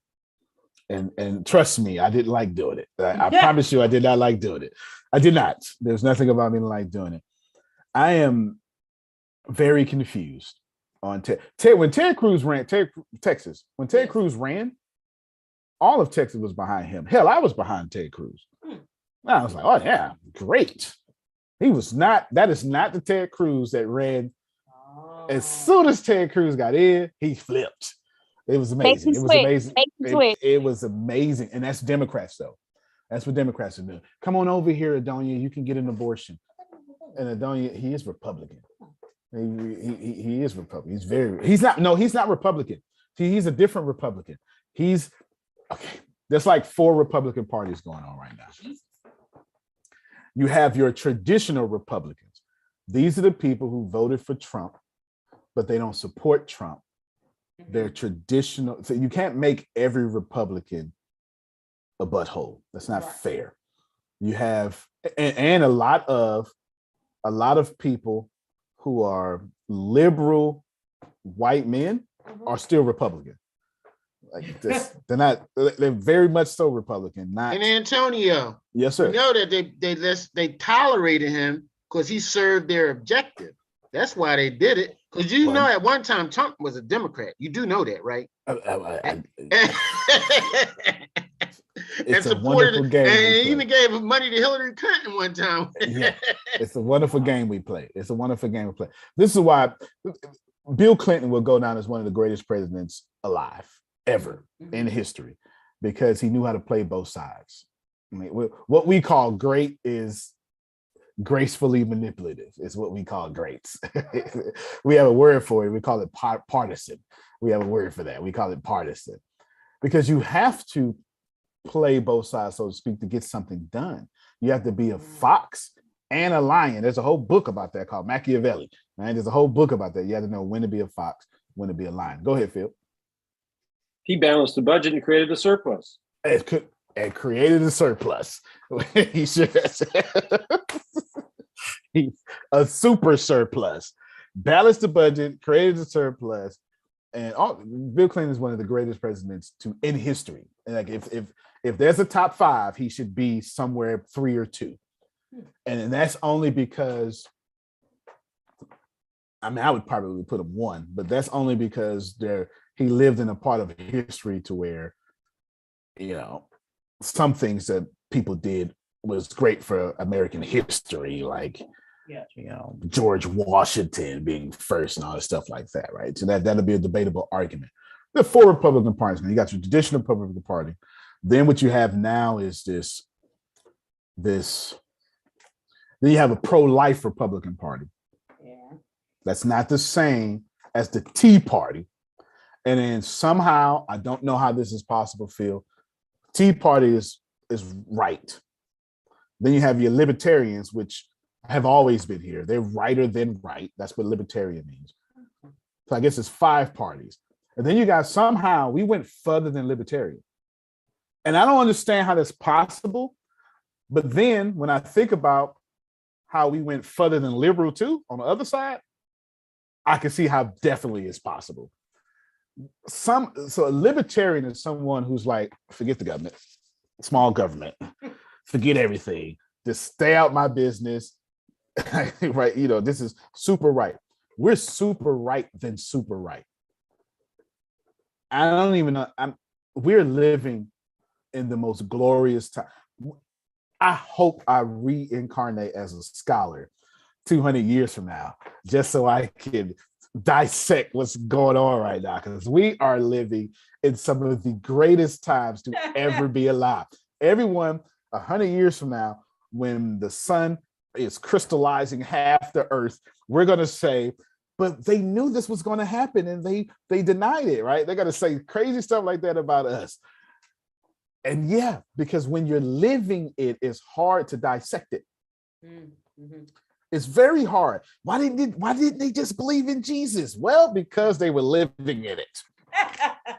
And it's not that easy when you're actually living in it. Because believing in Jesus meant get punched in the face and stabbed with a spear. And that's not that easy. Go ahead, Phil. Please. Say it again. Your mic kind of cut you off. You can't see the forest from the trees. Can't see the forest from the trees. Absolutely. Democrats. And Antonio, yes, sir. The next smoke and mirrors is this: affirmative action. Because that's what's up on the docket for the court when it comes out of recess. And guess what? The greatest benefactor of affirmative action is white women.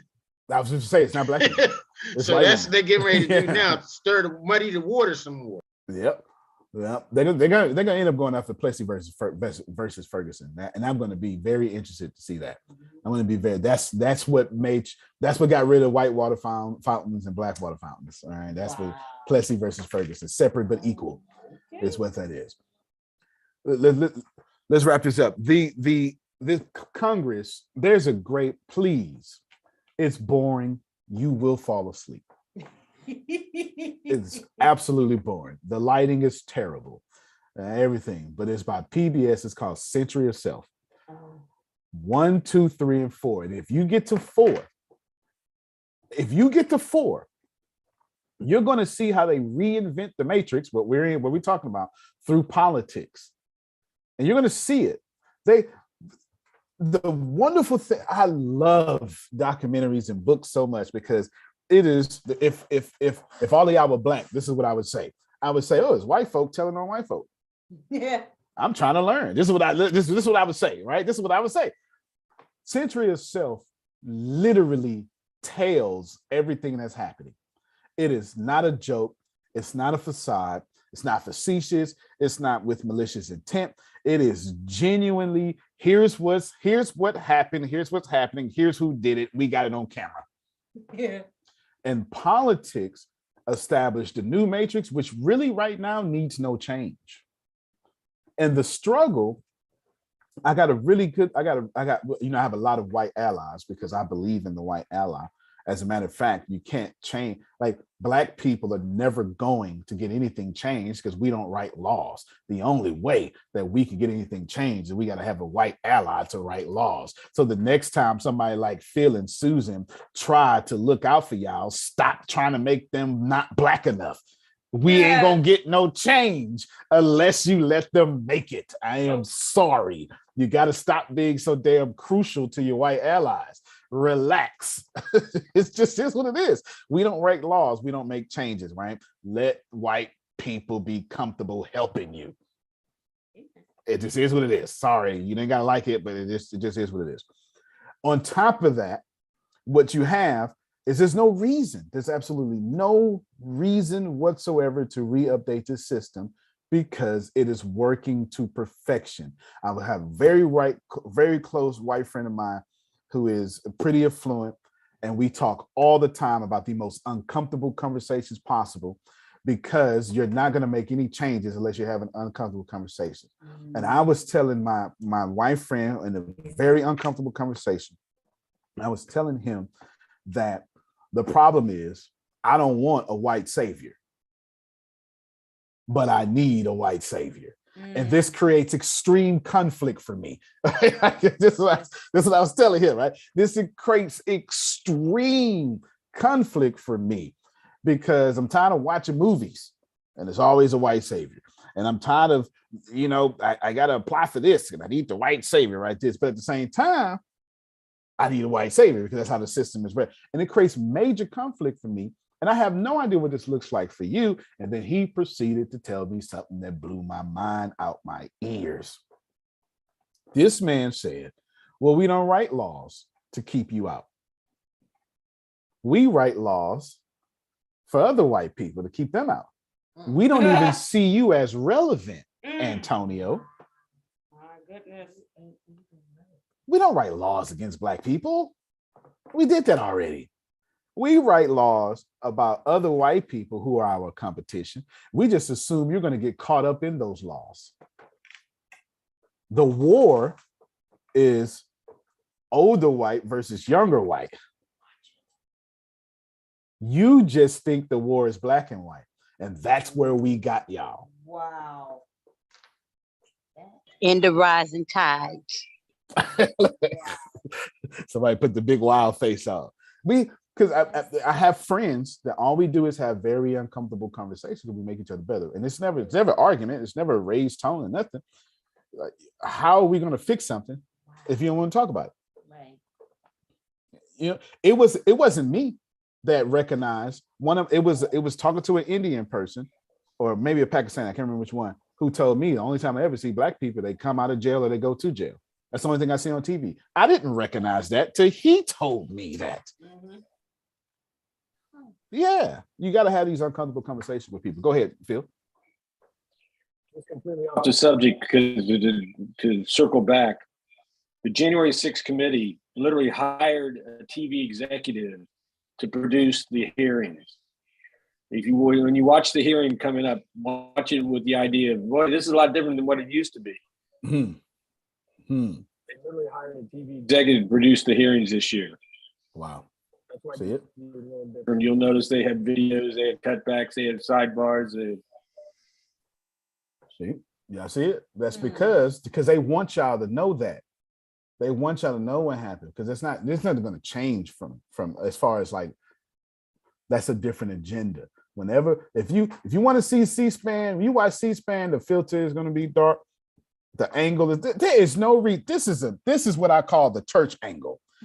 This is what I call it. If you want to see bad cinematography, this is how the church look. This is true. The church always got the worst angle possible. Listen, y'all. And you can't hear half of what they say. You can't hear half of it. I mean, yeah.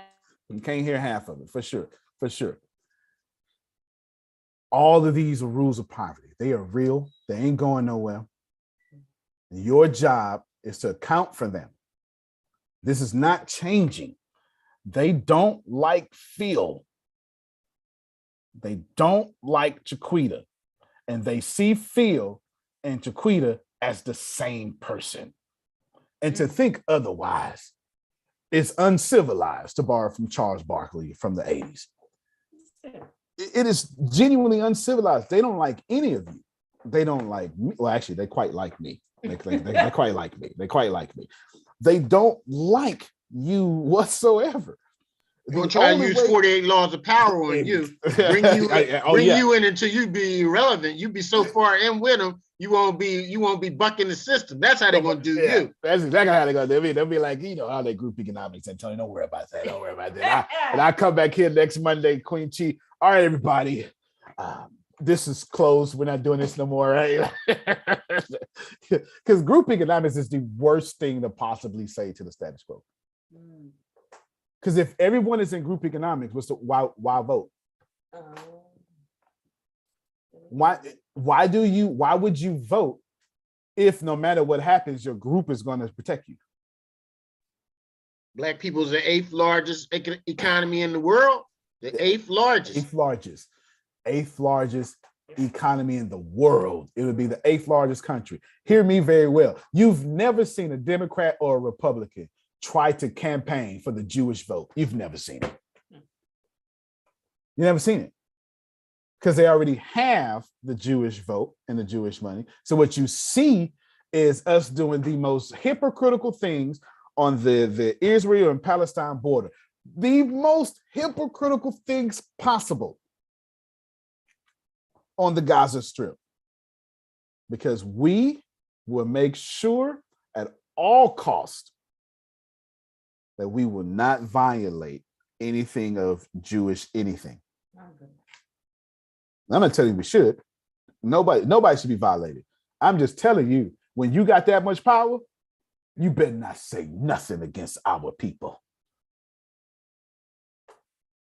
And guess who got that much power now? Gays. Yes. I dare you to go out there and say something. Yeah. This is when you've done group economics so much, they don't have to campaign for you. They coddle to you. You'll never see gay people get shot out in the streets by police officers. No. You'll never see a Jewish man get shot out in the streets by police officers. Do you understand how much the laws would change if that happened? Black folk have no power, no money, no power, and don't even care. By all means, you're expendable. This is one black man telling another black people, which I have the right to say, you are expendable. Until you group yourself together and put your funds together, you are expendable and will be treated as such. Wow. You're not endangered. You think you're an endangered species. Nope.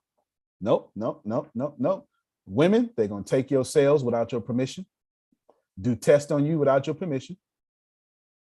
Men, they're going to exterminate you as fast as they can. So what's the best way to do this? You got to get in the group. You got to shield yourself. You got to let in the white ally. Sorry, you don't like it. This is what it is. This is where I differ from a lot of conscious people. Because I don't see, well, I see things different, but I also make more money than a lot of conscious people. If you are not willing to let in allies, you're not going to get anywhere. Right. And you got to stop making Phil want to be black to be here. That's Judaizing. right? You can't be saved. You got to be Jewish to be saved. You can't make Susan black to be here. You understand? You just can't. They gotta stay. They gotta stay white and be our Trojan horse, Antonio. There you go. That's absolute facts. Go ahead, Queen Chi. Last words on you. Okay, I wanted to point out one of the things you just said about them taking our cells and stuff like that. I'm not sure if women know this, but when you go to a hospital and you have medical procedures done that they put you under anesthesia in your sleep, they can bring in students to do vaginal examinations on you without your permission, even though you're not there for anything vaginal. You could be getting, lung something or whatever, heart surgery, but while you're under anesthesia, they can bring in, if it's a teaching hospital, they can bring in students to do vaginal exams on you while you are under the anesthesia. Go. It's more crazy stuff than that. Well, how do you think they're doing? How do you possibly think we're advancing medical forward? Research? Who's the subject? We got live subjects. It's called you. There's a whole on HBO Max right now. Me and Deanna watched it yesterday, or sometime this weekend. Henrietta Lacks. This is it is what it is. There's only one way to protect yourself. Group economics.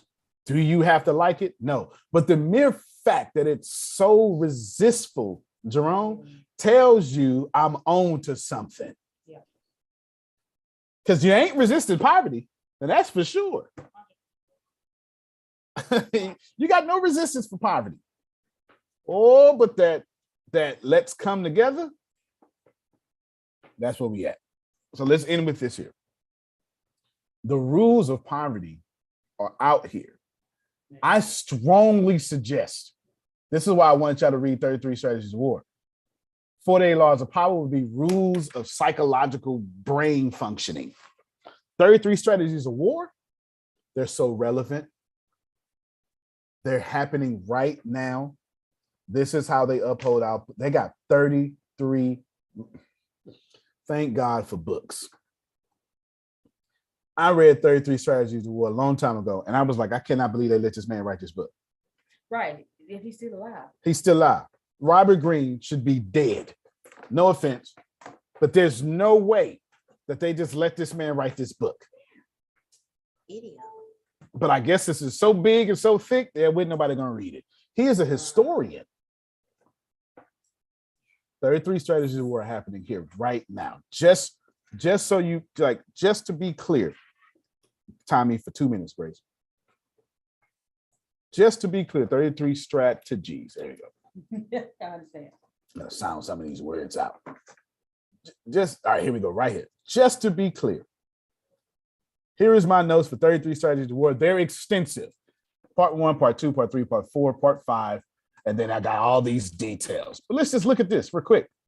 Declare war on your enemies. Don't fight the last war. This is come down here. Lose the battle, but win the war. And right there, that's exactly how they did Roe versus Wade. Yeah. Let's leak this information out real quick. See what's fit to happen. We're gonna do it anyway. Yeah. But now we got 2 months of preparation for what they didn't want us to do. You can't plan better. You can't dominate. We'll see you all at 10:30 for the film class, but we'll see you for oh no, it's not Let's Study a Book today. It's on Mondays now. Okay, well, Grace, you tell them what we're gonna see them at. Grace got it. We'll see you at 7 p.m., 8 p.m. Eastern for the keynotes. Miss Tracy Armstrong will be speaking on this evening, so we're excited. All right, everybody, take care. We'll see you later at 10:30 Film School.